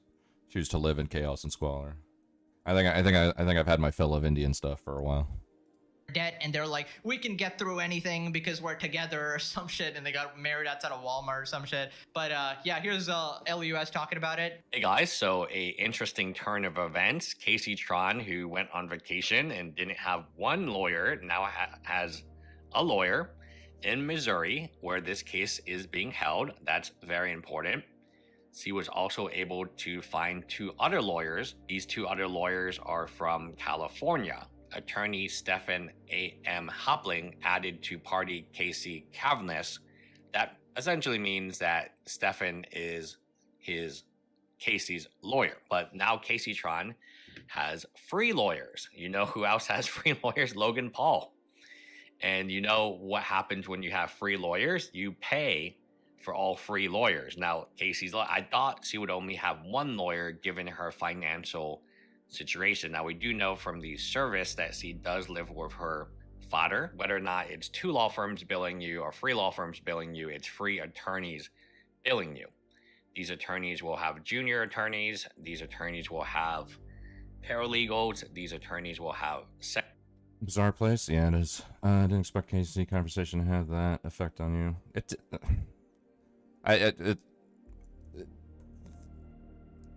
Well, I mean, like, it went off the rails once it became this whole idea. First of all, I was fine the whole time. Casey kind of got, you know, agitated about it at some point, but it was mostly because it wasn't about whether or not groups of people or individuals choose to live, keyword choose to live in chaos and squalor. It's that it became this idea that if you say that people choose to live like that, then it's essentially racist. right? That's where it morphed into something else, you know. But either way, I was fine the whole time. But I just don't. I'm done. I'm done entertaining it until it comes back up again. We all know that there's a lot of chaos and squalor in India. I don't think there's anybody. I mean, there's literally fucking studies on this shit, and I don't think it should be controversial to say. But I also just am not interested in talking about India anymore, to be honest. Perspective of local enjoyment in India is a great idea. I mean, look, it for me, it's just, indoor plumbing, plumbing infrastructure has been around for a long time. I'm not saying every place has the resources to do it, but that seems to be a place where there's not a lot of it, and there could be. Look around the rest of the world, and it's like people have chosen to figure out how to do it. And it seems like in parts of India they haven't, so in massive parts of India. So secretaries, these attorneys will have other costs associated with them. It is a very expensive thing to hire 3 different attorneys for one case. The billable hours are going to be insane, because instead of 1 billable hour, often you have 3. And the most dangerous part, as we would later learn. Oh, ratio of women built like Blastoise requested, please. 5'4", 170 pounds is the American female average. Would love to see if some fall in that demographic. Hey, I don't know about Blastoise. I'm sure you've got a few Laprases and maybe a few Snorlaxes also. The average woman using this app is sub-mid. What a shocker. You can't write parody. You can't write satire better than this. And the reason, by the way, women do this, people need to understand this. The reason why they do that is because they want to go out and push this toxic mindset to everybody else that they have, because they have some residual lingering resentment and hate towards men because they were probably treated badly, broken up with for a younger girl, or for some reason or another sidelined for someone who was a better option. And honestly, W to the guys, because if you've got some angry bitch that's sitting there on an app complaining, oh no, you shouldn't date him, you shouldn't do that, do you really want to marry that? Fuck no, you don't want to marry that. You've got enough problems in your life before you want to sign into something else. Yeah, T? Yeah, I guess so. We have a song for this? We've got a lot of songs for this, let's be honest. Anyway, we'll watch this and just see what's going on with the T app. The T app was designed to expose men, but it's exposing y'all women. It's showing just how dirty and nasty the men that y'all have been dealing with are. Y'all get online with these high standards that you don't have in real life, which is what I always say. The year was 2005, and the World Wide Web was just developing. And a new website came out called Don'tDateHimGirl.com. Yep. You guys back in the early 2000s, you remember this. And the way I found out about this site was that a popular pastor in Sacramento was exposed on the site for basically clapping his member cheeks. I just don't understand how it is socially acceptable that girls can go and do this, but guys that share information about girls and their sexuality is somehow seen as a bad thing. I don't get it. I think this is a double standard, and it's not a double standard that makes sense either. All the text messages, all of everything, pictures, not videos though, were put on the site. And the site was built for women to come on and do exactly just that. They can anonymously submit relationship stories about cheating partners, and basically expose men. And look at it. Look at what it says, bro. Watch out for this guy because he is a big-time game player and a sociopath, and the description of a sociopath is as follows. And it's just some random guy. Yeah, what's up, Sussy? It was Hassan. We were looking at more Pegasus video. He was doing a video on Hassan and Progan and everybody, but no. This is the old Asmongold. How you doing? Welcome in. Sorry, Jason, but your life is ruined now. You should have called her back. And this was founded by a lady by the name of Tasha Joseph. And for a while, this site was one of the hottest in America. But the problem with the site was not just its fanfare with women. It was the accuracy about the reviews. Now, in this instance, if you post it onto the site and you expose the man, a man could actually join the site and defend himself, but that wasn't good enough. Well, obviously. Yeah. 2006, attorneys started filing lawsuits against the website owner for spreading false allegations against their clients. That's what you get.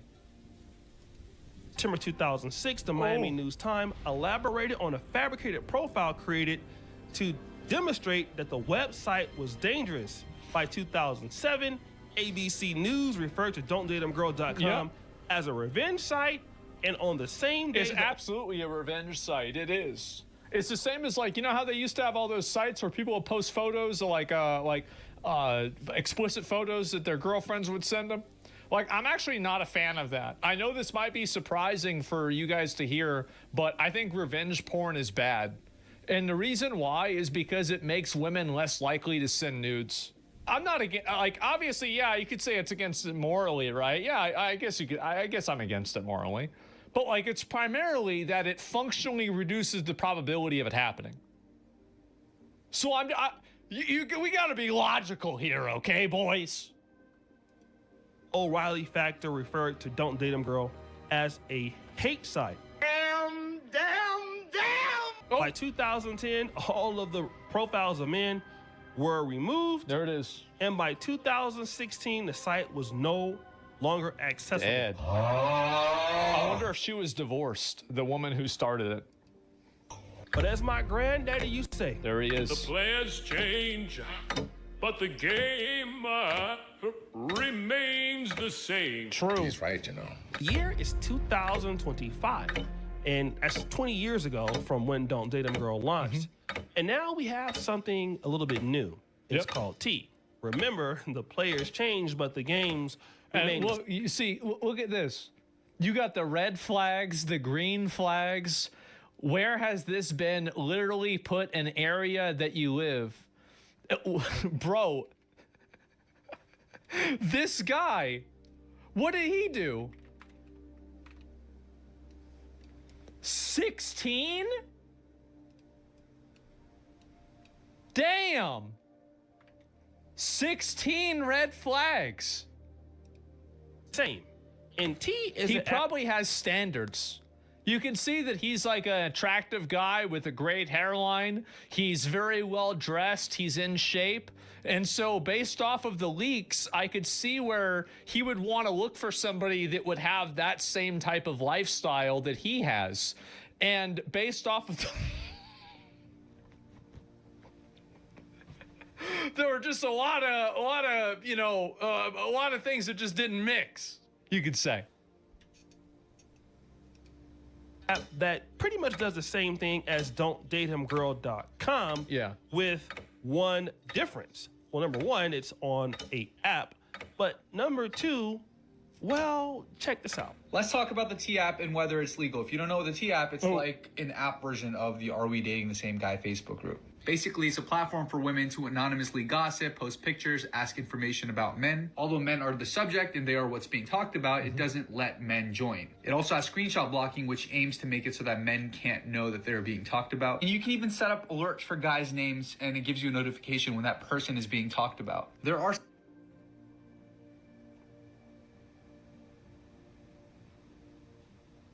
What kind of nasty ass shit is it? Who does this? Like, really? And again, it's all just a bunch of fat, ugly, middle-aged women sitting around here complaining about guys that don't want to give them a call back.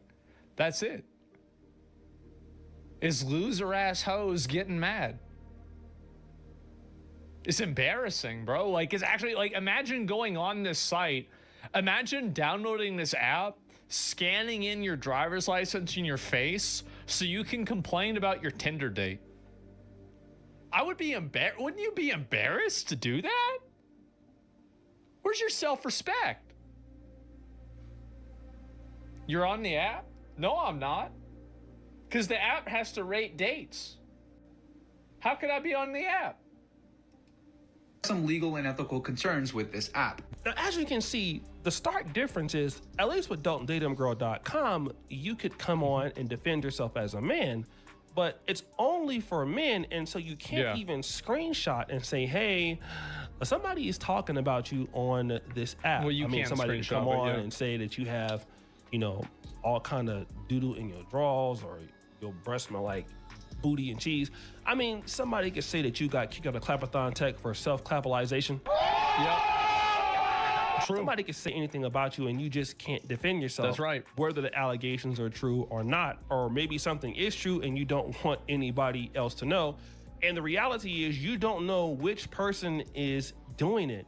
But wait, there's more. Defamation being the biggest one. If things are said about a certain person that are not true, because things are anonymously posted and the app provides a platform for things like that to be posted, the app could be held liable. Another thing they could be sued for is discrimination and gender exclusivity. The app is true. Like, I don't know why. Like, I mean, I understand. Like, I'm a big fan of things like women-only gyms, right? I think that's a good thing. Because, like, I mean, why am I a fan of women-only gyms? Because I'm not retarded. Really, that's because I'm not retarded. I know. You know, I know it, bro. Like, again, like same. Yeah, like, you know, you go to the gym. I know you might not believe this, but I've been to the gym, and like, you talk about, bro, I had a 99 in geometry. I'm looking through 7 different mirrors to stare at some girl's ass at a gym. And guess what? I bet some girls don't like that. They don't want to have to deal with that. I respect that. They want to be in their own space. I understand it. They say, yeah, no, but really, you can't help it. Of course. designed and made exclusively for women, and the app requires you to verify that you are a woman before you can even use the app. All it takes is for one guy to come around and say, hey, I want to use the app, and this app is discriminating against me because I'm a man. Now, the curator is making a very interesting point. This is the issue that Don't Date 'Em Girl faced in a way, because, well, while there was people spreading false narratives on Don'tDate'EmGirl.com, the difference is now men can come on and say, I want to join the app, and then I can't join the app. It's a different issue that Don'tDate'EmGirl.com had to face. In this instance, if you're a man and you want to be on the app, you're excluded. You can't join. But do we have any evidence of something like this happening in men winning a lawsuit in their favor? Probably, yeah. I bet you do. I bet there's like a lot of examples. Rewind! The year is 2020. Oh. And there is a nightclub called Omnia Nightclub. Oh. It was located in San Diego's Gas Lamp Quarter. And of course, they had something called Ladies Night. This is something that's always happened amongst America. You know, they try to get the ladies to come in. But what Ladies Night will do is they'll let the ladies in for free, and then the men will have to pay. Well, then a group of men got smart. They identified as women? They women? actually sued this particular club. Ooh. And they said, listen, in order for us to get in, we were made to pay full price on entry, while women were let in for free or at discounted rates at the Ladies Night event. True. They also complained that they were frisked by security before entering the club. That's right. But women were not. And the claims in this class action date back to 2015. And of course, this is club closed because of this big ass lawsuit. Now, I don't know if they actually got the money, but the judge approved a $7 million settlement for these men suing a bar over a simple ladies' night admission fee.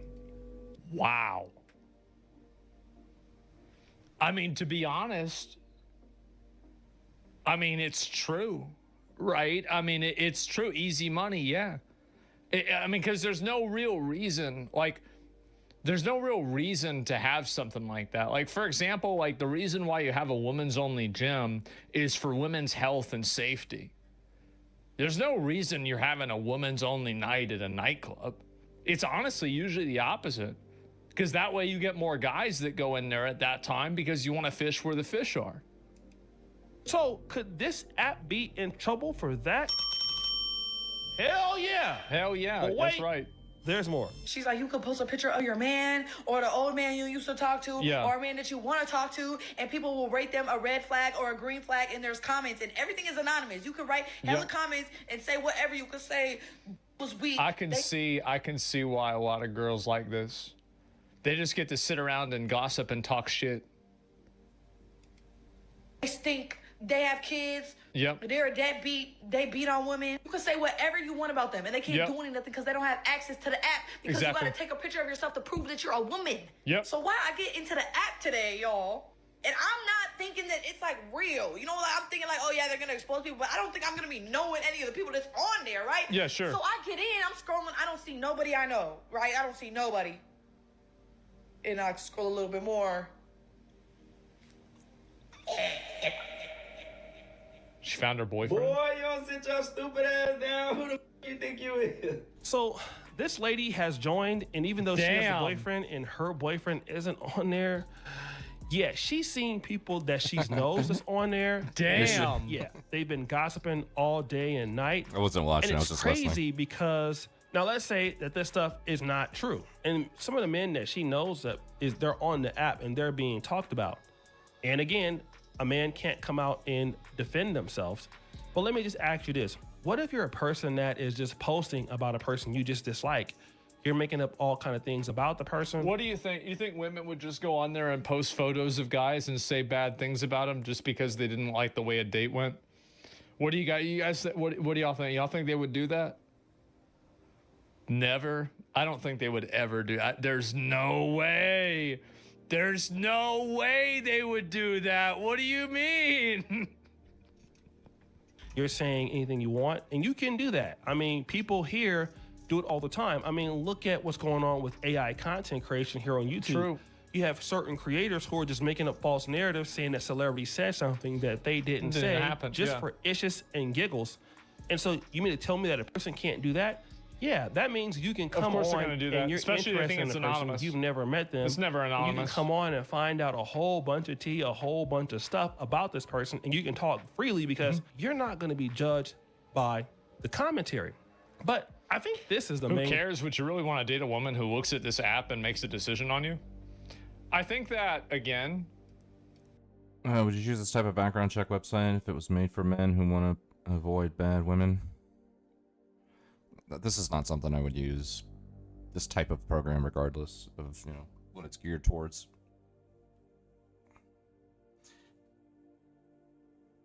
I don't know. Probably not.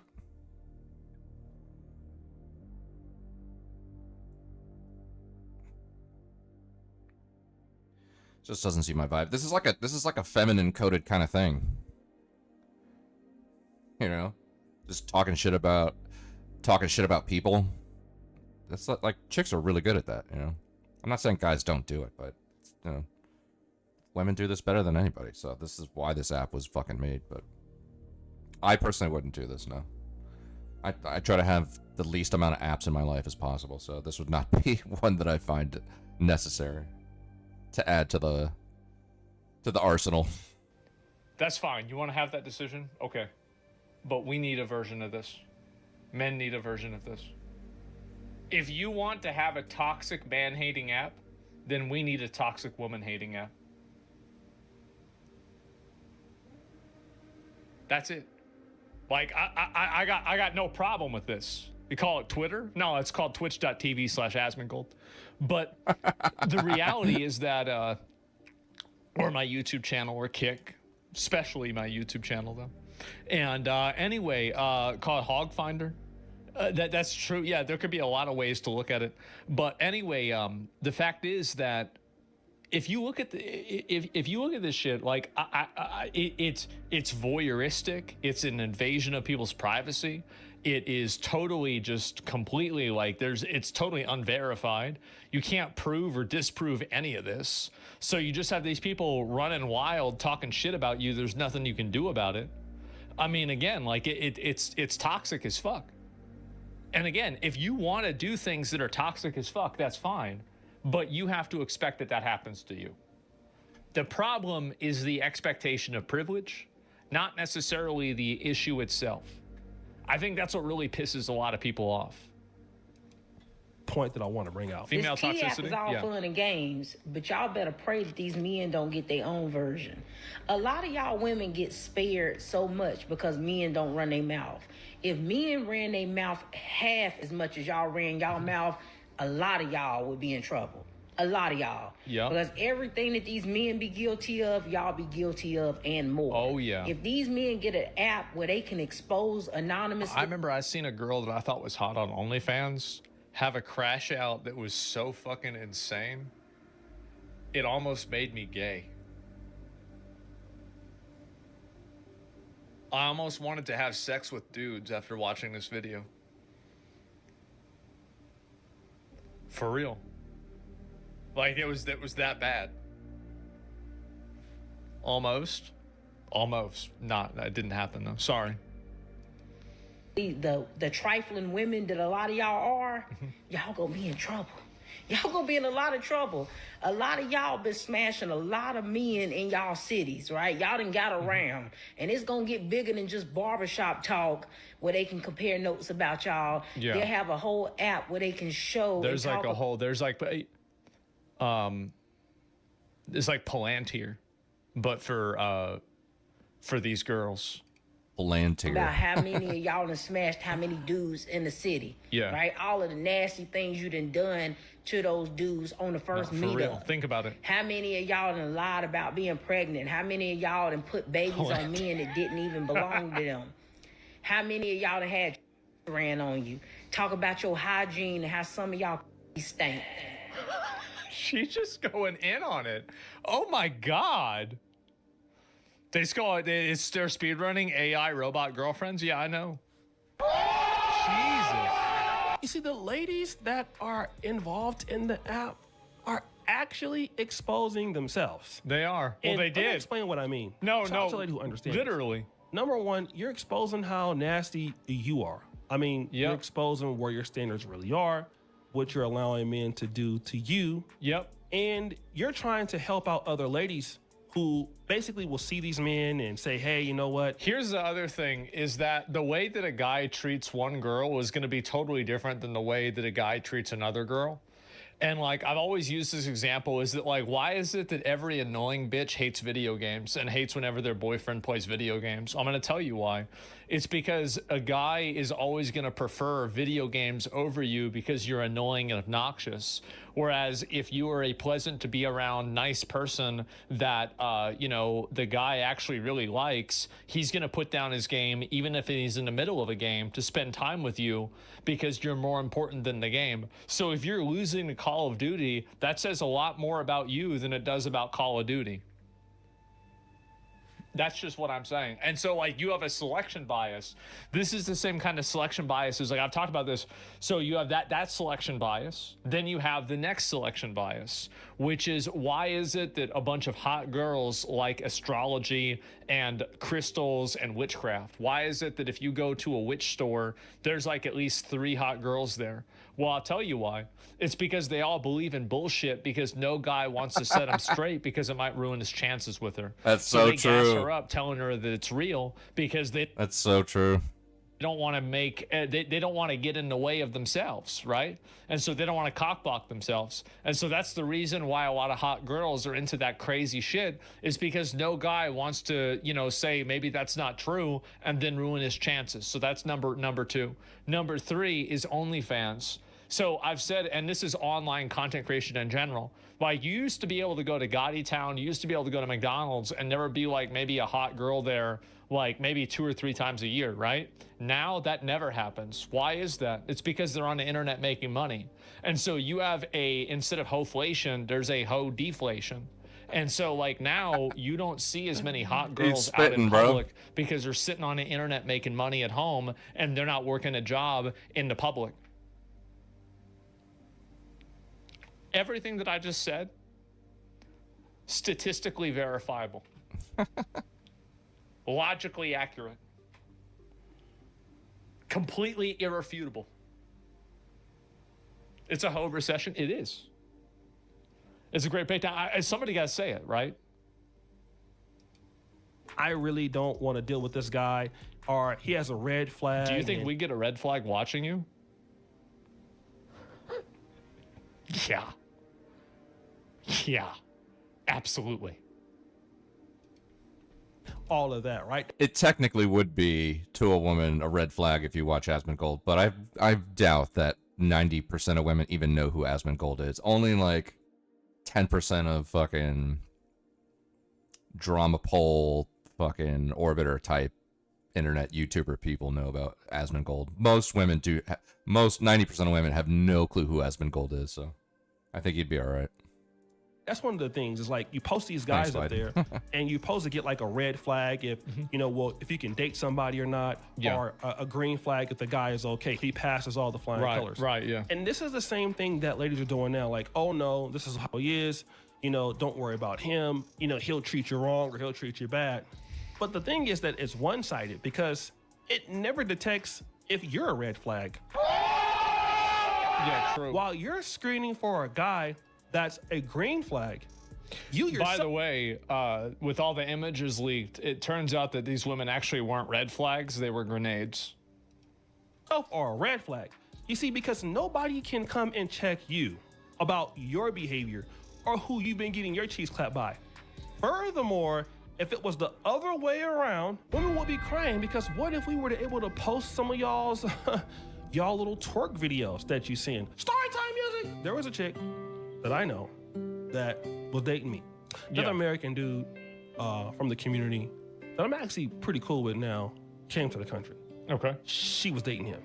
And she was trying to get me to commit to something a little bit long term, but she was shady and all of that. And let's just say she sent me a video. Sure. Sent him a video. And somehow we just started like talking about the same lady and the same thing. This shit happened in my Warcraft guild. This girl was healing heroic shattered halls. This is in Burning Crusade. This is the start of Burning Crusade, by the way, when it was still hard. The guys in the group start talking to each other, whispering each other. They find out that she's sexting with all four of them at the same time while she's healing them in the dungeon. Like a fucking old god with their tentacles around all of them.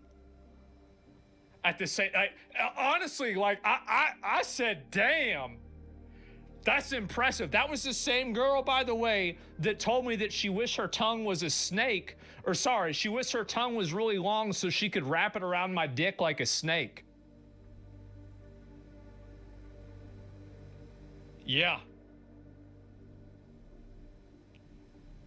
She was, I have never in my life, like this is back in like 2007, 2008. Like a special, yeah, you don't see something like this every day. And so anyway, Unhinged, oh, she's sexy too, of course. And so anyway, but I wasn't in that was later on. I wasn't in that group because they didn't invite, I wasn't in the guild at that time. This is during the AoE farming phase. Yeah, this was Cody. This was the paladin. Paladin start with A. Yeah, and so she had full tier 5 too. And so anyway, little circle jerk. Yeah, exactly. And so yeah. And so it was a paladin. Yeah, and she was a healer, obviously. She was geared as fuck. She was best geared. She was one of the best geared healers in the raid. And so anyway, and she was good at the game too, which is funny. And so I mean, you got to be at that point. And like they got to find it out that she was just talking to everybody. After she quit, we call her the guild bicycle because everybody got a chance to ride, but nobody knew it. That's crazy. How does that happen? By the way, I told this story about 2 years ago. The girl I'm talking about sent me in-game mail on my WoW character saying it was her. She confirmed it in a couple of details. And she said, those really were the days. I miss hanging out with you guys. We had so much fun together.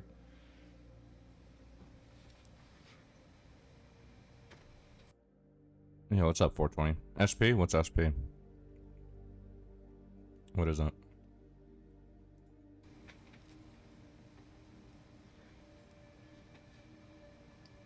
I was like, yeah, we did. That was some crazy fucking shit, bro. Like that was some crazy shit. Wow. And he was like, yeah, man, she sent me a video yesterday. I was like, really?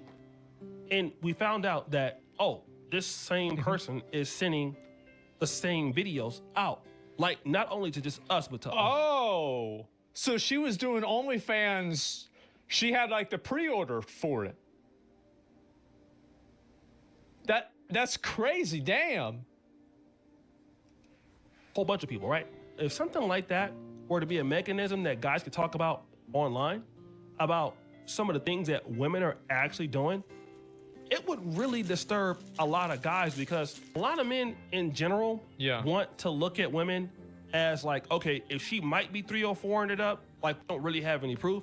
And a lot of times we may like it like that, but once we kind of know that you're out there just getting clapped in the streets, you're out there telling the same stories and the same cooked, lies. bro. You're like, cooked. You know, you're telling them one guy like you're You're busy, cooked. but then a guy finds out Talking that, to you know, another you're guy. Oh, talking South to Park. somebody else. You said you're sleepy. No, I haven't seen it, but I heard about it.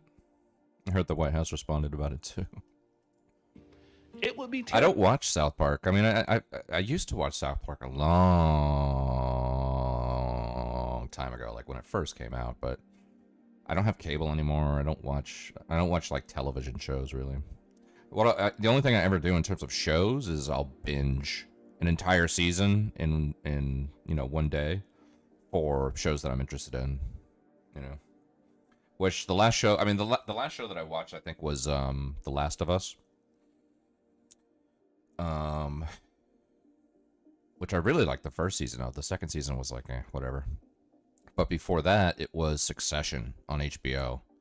Man, that was such a good show. Holy fuck. Succession was good. I don't remember. You know, it's mostly just like, you know, HBO stuff that I watch. I don't watch like any kind of like cable or network stuff. But I heard it was a hit. I heard South Park hit it out of the park. Yeah, you're not and asleep. Again, is it going to ruin dating? I don't think so. I think that all of this online toxicity has definitely, like, I mean, I can't speak from this personally. Yeah, I heard about I'm that. just talking about what people have told me. I think it's definitely made dating worse. It seems like it certainly has.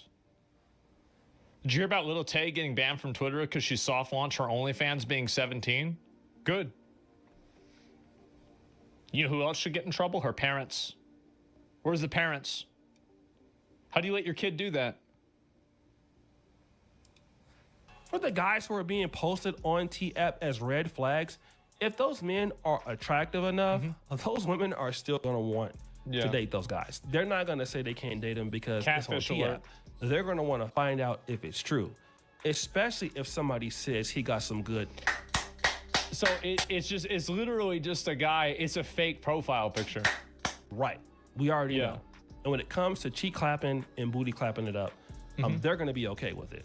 And so it's not going to change dating. The women out there are going to still do what they're going to do. And to be honest, this app will be shut down within a Probably year gonna get rid of it, because it just breaks so many laws and things like that. And nobody probably wants to put up with that. But it's okay, guys. What do you think? It's your boy, O'Shea Duke Jackson. Back at it again with another episode of The Celebrity Drunk. I like it. You do. I love it. We're out. There it is. And so anyways, female, I mean, I'm an attractive guy, even hard as an attractive guy to approach women.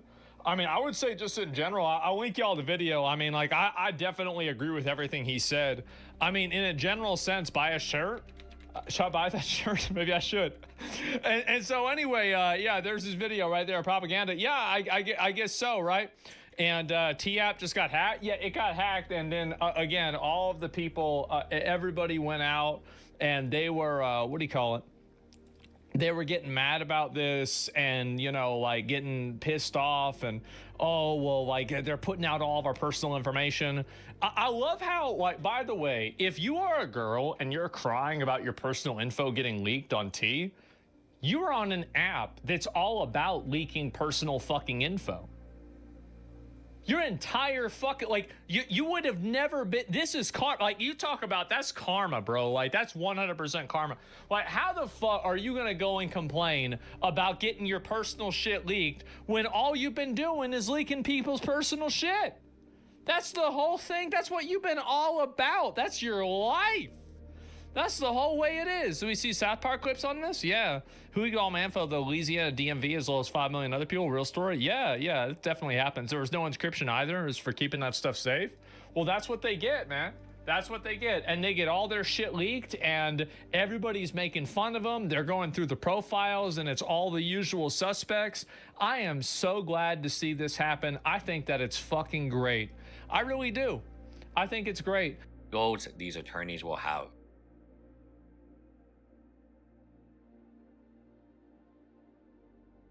And yeah, so apparently all those fucking, not all, I think there's a lot of people. I think if you were a user on that T app before like 2022 or whatever, I think you got hacked. I think you got motherfucking hacked. So I saw a screenshot of a lot of the women that did get hacked, and it was nowhere near probably the total amount of users, but it was just a screenshot of maybe like, I don't know, 100 chicks basically.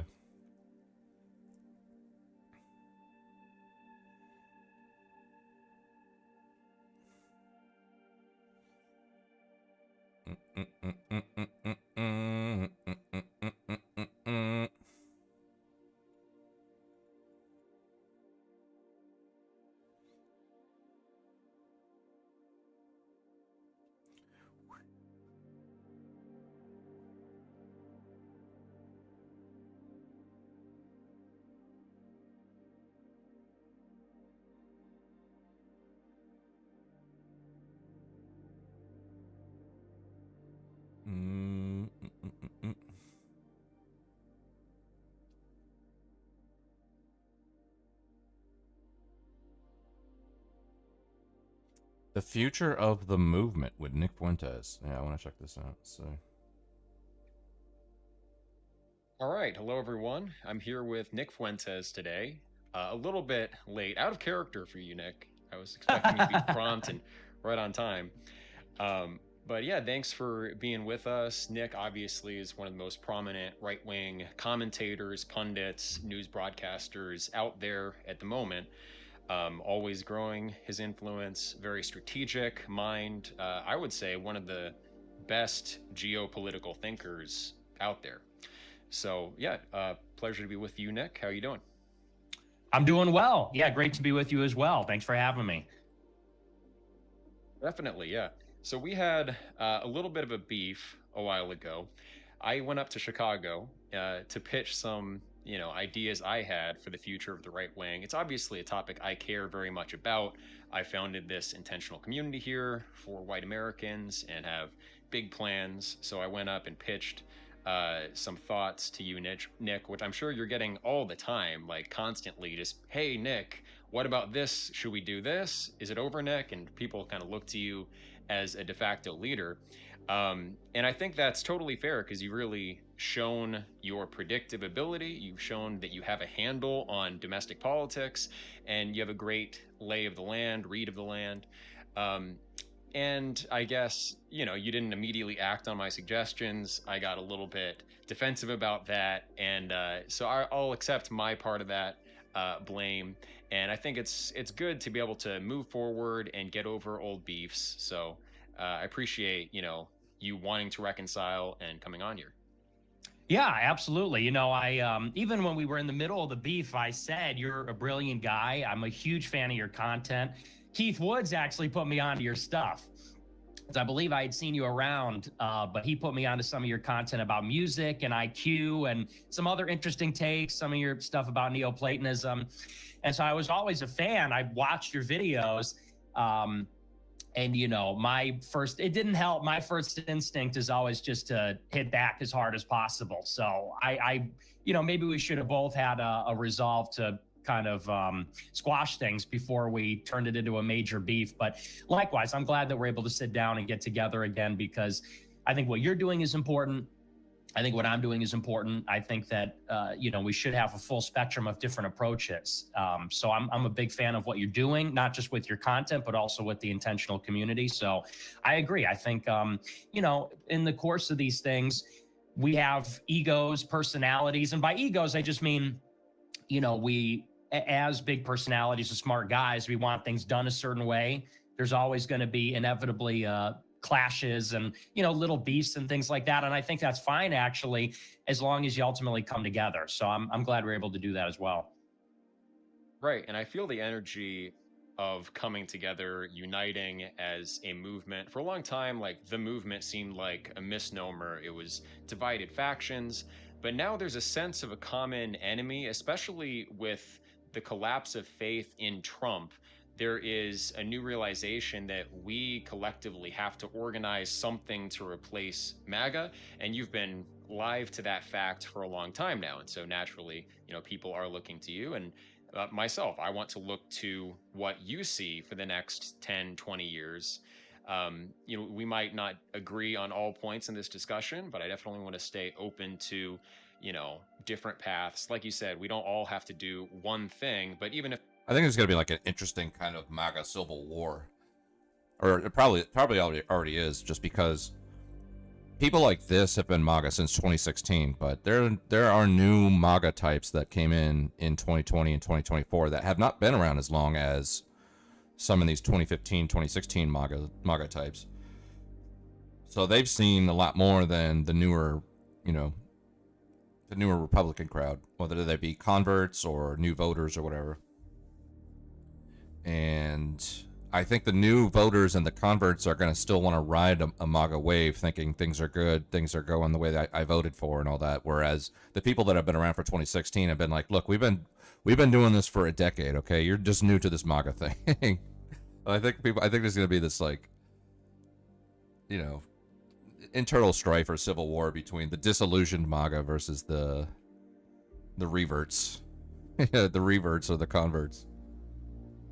if we're specializing in different areas, we can still find ways of, collaborating as organs within a larger body, and constituting that larger body is really what I'm concerned with. So I've been talking with a lot of new people, different leaders in our scene, and it's really refreshing, and I'm really optimistic. So that being said, where do you see this kind of power vacuum now heading towards in the next year, around the time of the midterms, in the next election? Like, where is the right wing going? Well, I would have had a very different take on this even a few months ago, because I think this Jeffrey Epstein thing, and obviously this is something we're just talking about this week, so this is just what's right in front of us at the moment. But a few months ago, I would have had a completely different take about where, like, the GOP is going based on where Trump is at. I would have said that in the next election, everyone in his cabinet's going to be running. They're all going to be going for the primary. J.D. Vance, Rubio, Kristi Noem, the usual suspects. And I thought that the kind of considerations that would shape the race would all be based on Trump's popularity. J.D. Vance would be considered the heir apparent because he's involved in this administration. He's on the ticket. He's in the White House, or the Naval Observatory, actually, in the administration, And I would think that all these other people in the cabinet, well, they would be kind of trying to run early, and they'd be trying to outflank him because he would be the obvious choice. But now, given what it's kind of thrown a wrench in things, what a failure everything's been in the past 6 months. And so I wouldn't say that it's a foregone conclusion that Trump is going to be politically toxic in 4 years or 3.5 years. But it's a lot more likely than it was maybe 6 months ago, after he wins this unbelievable comeback victory, landslide against Kamala. You would have thought everybody be racing to be a part of it. Now it seems like everyone's racing away from it. And you see even like Nikki Haley, Ron DeSantis, they are always criticizing Trump, even now for bombing Iran, which you'd think it'd be the opposite. You'd think Trump would be criticizing them for this, criticizing it for not releasing the Epstein tapes. And the reason this is relevant, for people that think this is just, talking shop about politics and silly stuff, Trump obviously has shaped the right wing for the past 10 years. He's been the central figure, central organizing force. And you know, on the one hand, he's sort of brought everybody with him and he's led this huge Republican political victory. On the other hand, him being in the middle of it has prevented any other challengers. You know, you can't really define what the right wing is because you run up against the hegemon, you run up against the Leviathan of Trump who dominates the landscape. And you know, it's been partly a good thing when Trump is pushing on immigration or some good issues, but I think mostly it's been a bad thing because it prevents us from creating. And in particular, he, I think, has almost ceded his legacy to the worst elements. You know, I would come up against a lot of these Trump supporters and say, I'm a Trump voter, but I'm effectively a white nationalist and I criticize Israel and this, that, and the other. And all of the Republicans could credibly say, that's not MAGA. MAGA is multiracial. MAGA is pro-Israel. MAGA is pro-gay. And after 10 years, where Tim Scott and Lindsey Graham and Nikki Haley and others have been so close into the fold, it's like they have a better claim than we do. So you're going to them and saying, well, spiritually, what's more America first? What's more in line with the Trump victory? But as time has gone on, it's like, okay, but they're at Mar-a-Lago. They're getting the appointments, the endorsements. They have the access. They define the doctrine. And so, whereas in 2016, Trumpism was against the mainstream establishment right, and you had the alternative right, and it was sort of every vector of attack against the establishment right. And Trump was kind of pushing that along. Now it's having the opposite effect, where it's a moderating force. Everyone is trying to push it forward, and Trump is kind of sitting in the middle saying, you can go no further. This is pro-Israel. Michael Tracy's going to troll you on Twitter and say, oh, you're a MAGA Republican? Well, he's the biggest pro-Israel president ever. And you'd have to deal with that contradiction. So going into 28, with him leaving politics, that's going to be the biggest change that we've seen in this decade. You know, he transformed politics. Obviously, he's a lame duck. So to me, that's sort of the biggest thing on my radar. And before we kind of address that, I don't know, I don't want to ramble too much. Do you have anything to say about kind of where we are in this moment? Well, yeah, I do agree that Trump, for the time being, is a retarding force on the right. And it is disappointing because I was there in 2016 and I was excited about Trump. I watched The Apprentice before he ran. Like immediately before he ran, I was watching a marathon of Apprentice episodes. And so I got very into that energy and I supported him, you know, around the time that you did up until 2018, 2019. And then I was kind of disappointed. I voted for him in the last 2 elections anyway. I don't think that his political utility is totally used up, though. I think as far as direction and setting a new agenda, we can't look to Trump at that big picture level. But he has appointed a lot of conservative judges. He still will kind of set the tone in a conservative direction. Which is good for people like me who, like, I might end up being sued for this community. Our case might go to the Supreme Court. So to have Trump there as this figurehead of an old conservative backlash that now is running out of steam, there's still some steam left, though, that can be used for purposes like unraveling some of the Civil Rights Act laws, DEI, affirmative action, Fair Housing Act. I think there's some potential there. I'm just not exactly sure how that's organized at a national scale. My approach is very much bottom up. You know, I do believe we need a top-down organizational approach. I think, you know, infiltrating the Republican Party, influencing elections and things like that, that has value, but it's not my forte. It's not something that I'm particularly good at.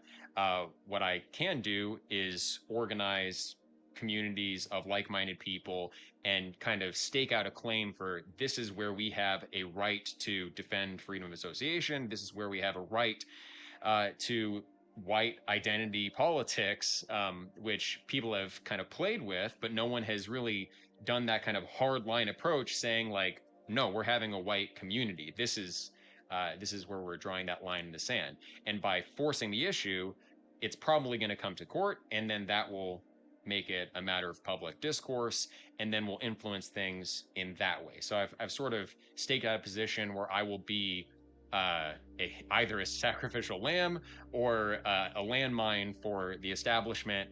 And that's my approach. But apart from that, like, I do think something new needs to take place in the Republican Party. A new figurehead is needed. You're too young to run for president, unfortunately, and I don't know who else is really out there who can fill those shoes. Are you paying attention to anyone who you think might fill that vacuum?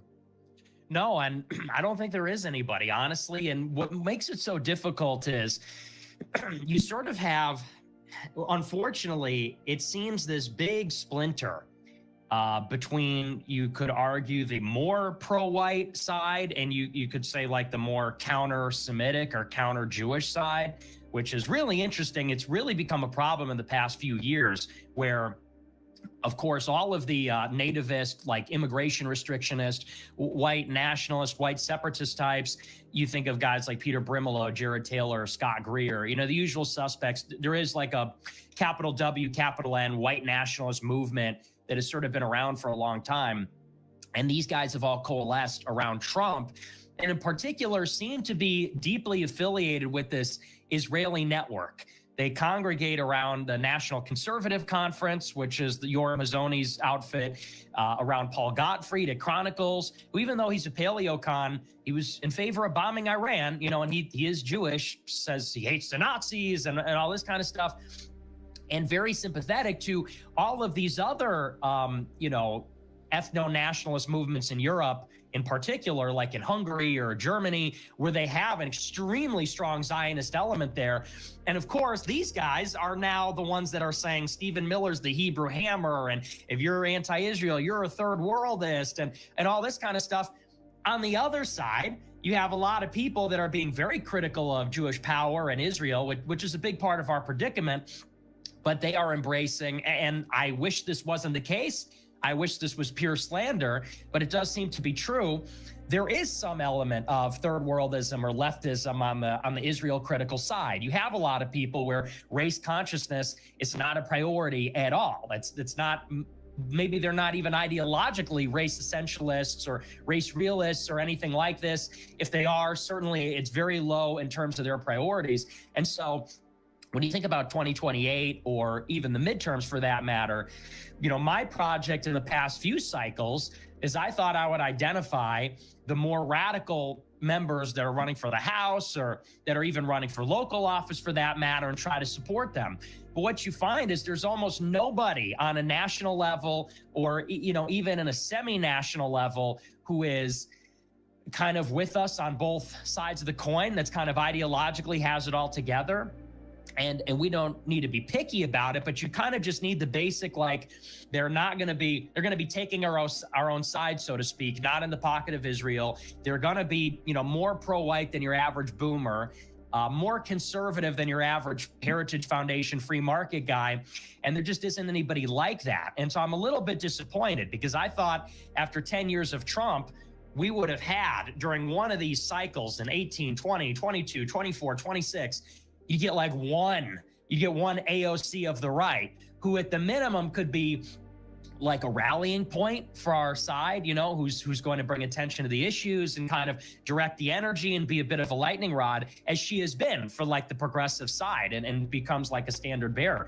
We don't have that. Matt Gaetz, Madison Cawthorn, these people flamed out. Paul Gosar disappeared. Bit about Minneapolis. I'll just drop it in the Discord. Maybe I'll check it out after this. I don't know that I'm going to watch this whole thing. I just wanted to kind of get like a vibe of what they're talking about. But yeah, just drop it in the Discord. The best we have is Marjorie Greene, and I don't think anyone's looking to her to be an intellectual spokeswoman or anything like this. So I'm a little bit, I think we on our side have a lot on the, if you want to call it the entryist or infiltrator side, we have a lot of work to do in the next few years to kind of find leadership on a political level who's going to kind of take over. So that's kind of my take on where we are in the next couple of years. So we basically have to start from scratch, it sounds like. Yes. Now, what about Elon Musk's potential third party? You have people like Joe Rogan who is now kind of a soft critic of Israel.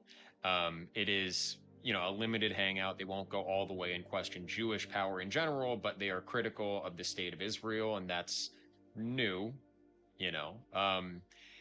Elon Musk is relatively philo-Semitic. I wouldn't say he's aligned with us by and large, but I'm interested in the tech bro oligarchy that has kind of come to dominate the right. And now recently there's been a break, and now there's this kind of rogue power faction that got a taste of political influence, and I think they don't want to give that up. So is there a way that we can even work with that, if not explicitly supporting it? Can we play that momentum towards something else? Like Elon Musk talks about creating smart cities. I'm a big believer not just in white intentional community to preserve our demographics, but also intentional community as a way of organizing in the face of an increasingly complex economic landscape, where just going to college and getting some specialized degree is no guarantee that you're going to get a job, either because it'll be outsourced to Indians or because AI will be able to do it better. And we're not very good at predicting what AI is going to be like in 5 years. So if you go start a degree, by the time you graduate, it could just be useless. Whereas intentional communities, building our own economic parallel systems, we don't have to wait for opportunities to arise in the mainstream economy. Instead, we kind of take control over creating new ecological niches for ourselves, so to speak. Now, I think there's that alignment. Andrew Torba also talks about creating intentional communities like that. So I'm like spiritually aligned with some of the stuff they're doing. What do you think can be done with that faction? Well, I think that it's kind of hard to say because they're really not with us ideologically. Like Elon and Joe Rogan, they're sort of splitting from Trump. They're less right wing than he is, even on immigration. Like I consider them to be almost center left. Elon is not, at least for America, appears to be, believes that race. Why are you watching this? Oh, popped up in my algo.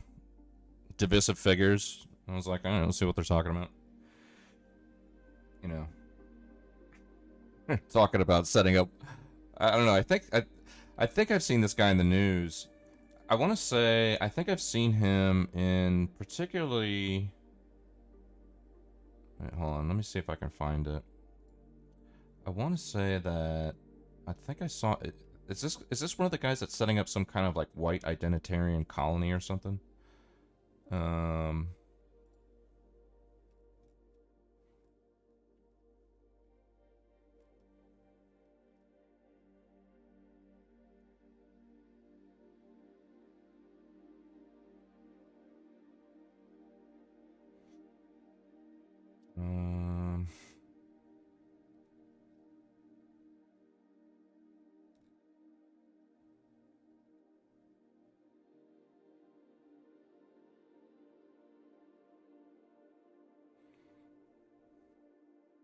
This is not for you. Okay. Why, are they just gonna JQ for the next fucking 3 hours or what? He's that guy in Missouri. No, I think I saw a clip.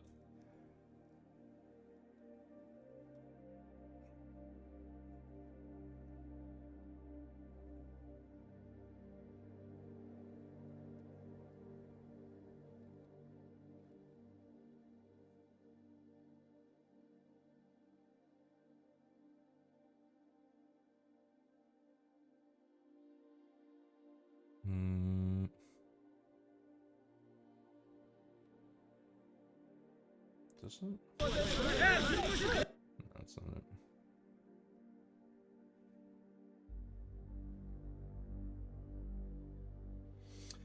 They just talk about political strategy for the right in America in the coming future after Trump. Okay. You make it sound like it's fucking... like they're about to unleash fucking Auschwitz 2.0 or something, though.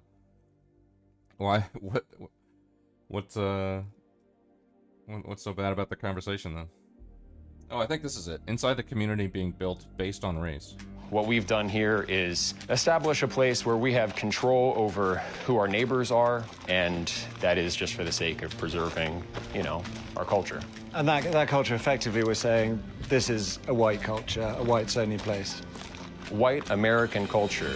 Over the last year and a half, high up in the Ozark Hills in the state of Arkansas, dozens of people have been working hard, leveling the land, building houses. They call it an intentional community based around shared ancestry, a long-winded way of saying something really quite simple. I think we would generally be called far right, sure. It's called Return to the Land, and they invited me in.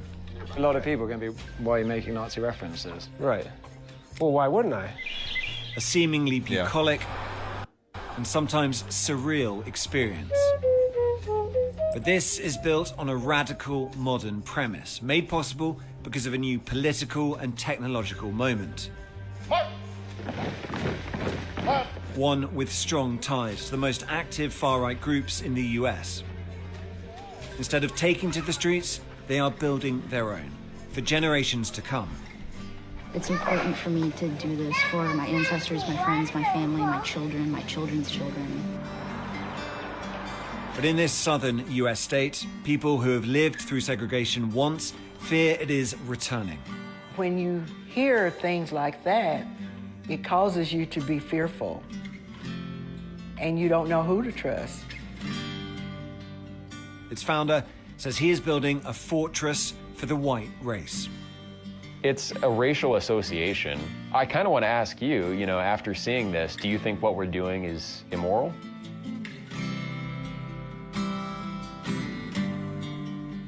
What we've done here is establish a place.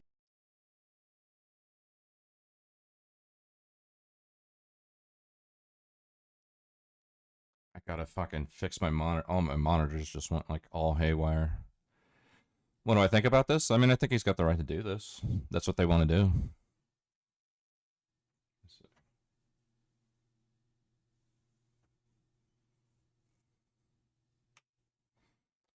All my monitors just went to shit.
I can't even fucking see anything anymore.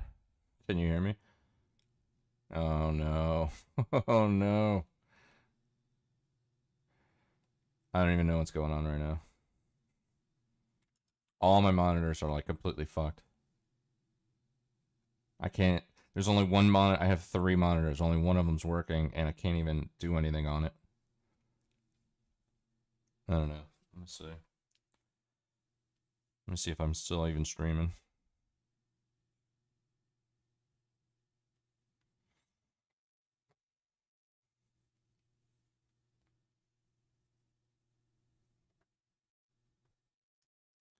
Check one, check one.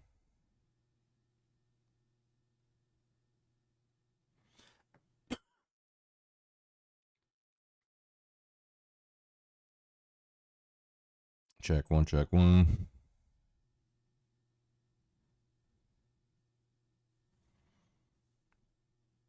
Okay, so I'm still streaming. Now I can see the chat because I'm looking at my own stream on my phone. We hear you. Okay, we saw. Yeah.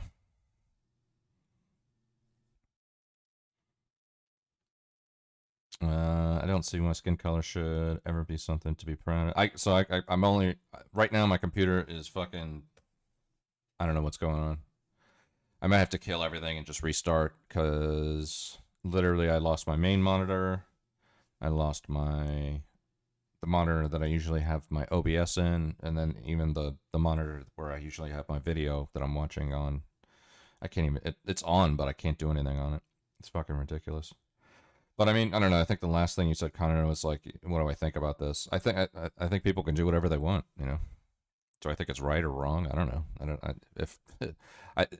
It's an interesting question because I think they're trying to do that here in Texas. I think. Remember, did we watch that video of that Muslim community that wants to start up? I think near, I don't know if it was Houston or Dallas, but they essentially want to make like an enclave, and they're naming the streets after Islamic conquerors, and they can't discriminate for people to live there, but what they can do is tell them that the homeowners association fees go directly to the mosque. So, and they were laughing about it when they did that. Kill work? No, and I can't kill work. No, I think no. Like I'm working on it on my laptop that's connected to my main monitor, and I switch that monitor, depending on what I need for the stream. But for the most part, I have my stream on 2 monitors to the left and my work on this one. But all of my monitors are fucked right now. Like if I switched over to my work, it would just go to that other computer and it'd be fine. But because my stream is on my personal computer, it's completely fucked. So I can't. Let me see. I'm gonna try to do some Control Alt Delete stuff.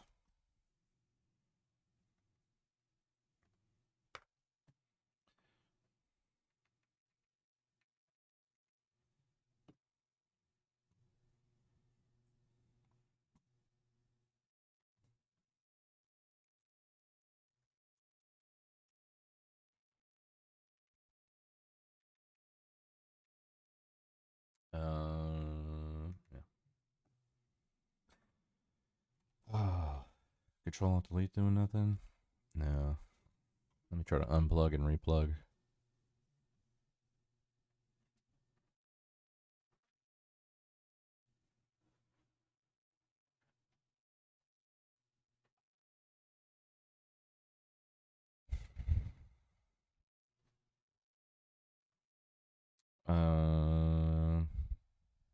I should let the Muslim community happen in it. Well, I mean, I get it's. I don't think there's any rules against that. I know the governor opposes it. Yeah, he does. Vietnam opposed the Texas Muslim enclave. Yeah, I remember that.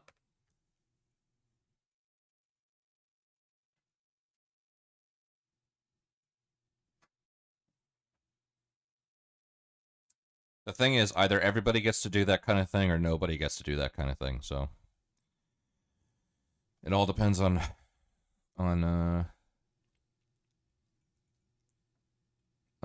what people's sentiments are about it. I personally, if you had to ask me, I would just iron fist it and say nobody gets to do it. Nobody gets to build white enclaves. Nobody gets to build Muslim enclaves. Nobody gets to build fucking LGBT enclaves. No, it's just the entire country's an enclave. I know Conrad's gonna love that take.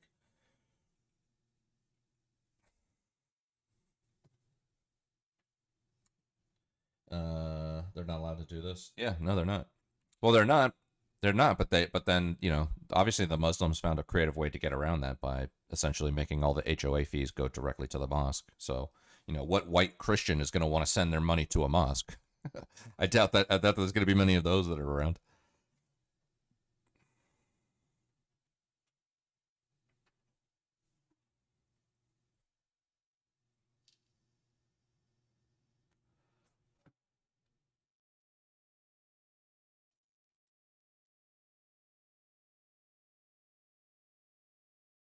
Okay, well, look, my computer's completely fucked. I'm gonna try to get this reset. So I don't know if it's gonna work because I've never encountered this before. Like all of my monitor, I know I can see that everything's working because I'm looking at my stream. I can see the camera's working, I see the mic's working, but I can't see anything. So I don't even know I don't know I don't know what the fuck to do. I can't even control alt delete. Like nothing's working.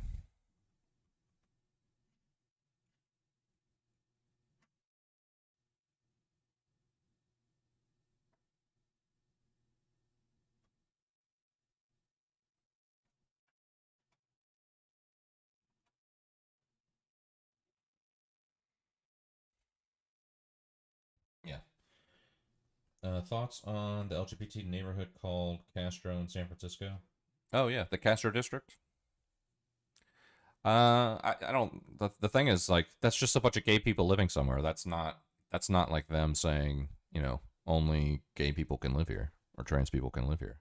That just happens to be a place where there's a shit ton of gay people. It's like saying Key West, or well, not all of Key West, but maybe like, you know, a certain part of Key West, or like there's a town in Massachusetts called Providence Town, I think. It's at the end of Cape Cod, and it's like the Key West of the Northeast, and it's really gay there. It's really fucking gay there. But that's just a bunch of gay people living somewhere. They haven't like designated it as like a gay enclave or whatever. All right, whatever. I'm gonna try to get this whole thing reset here. So give me a couple minutes. I'll see what I can do.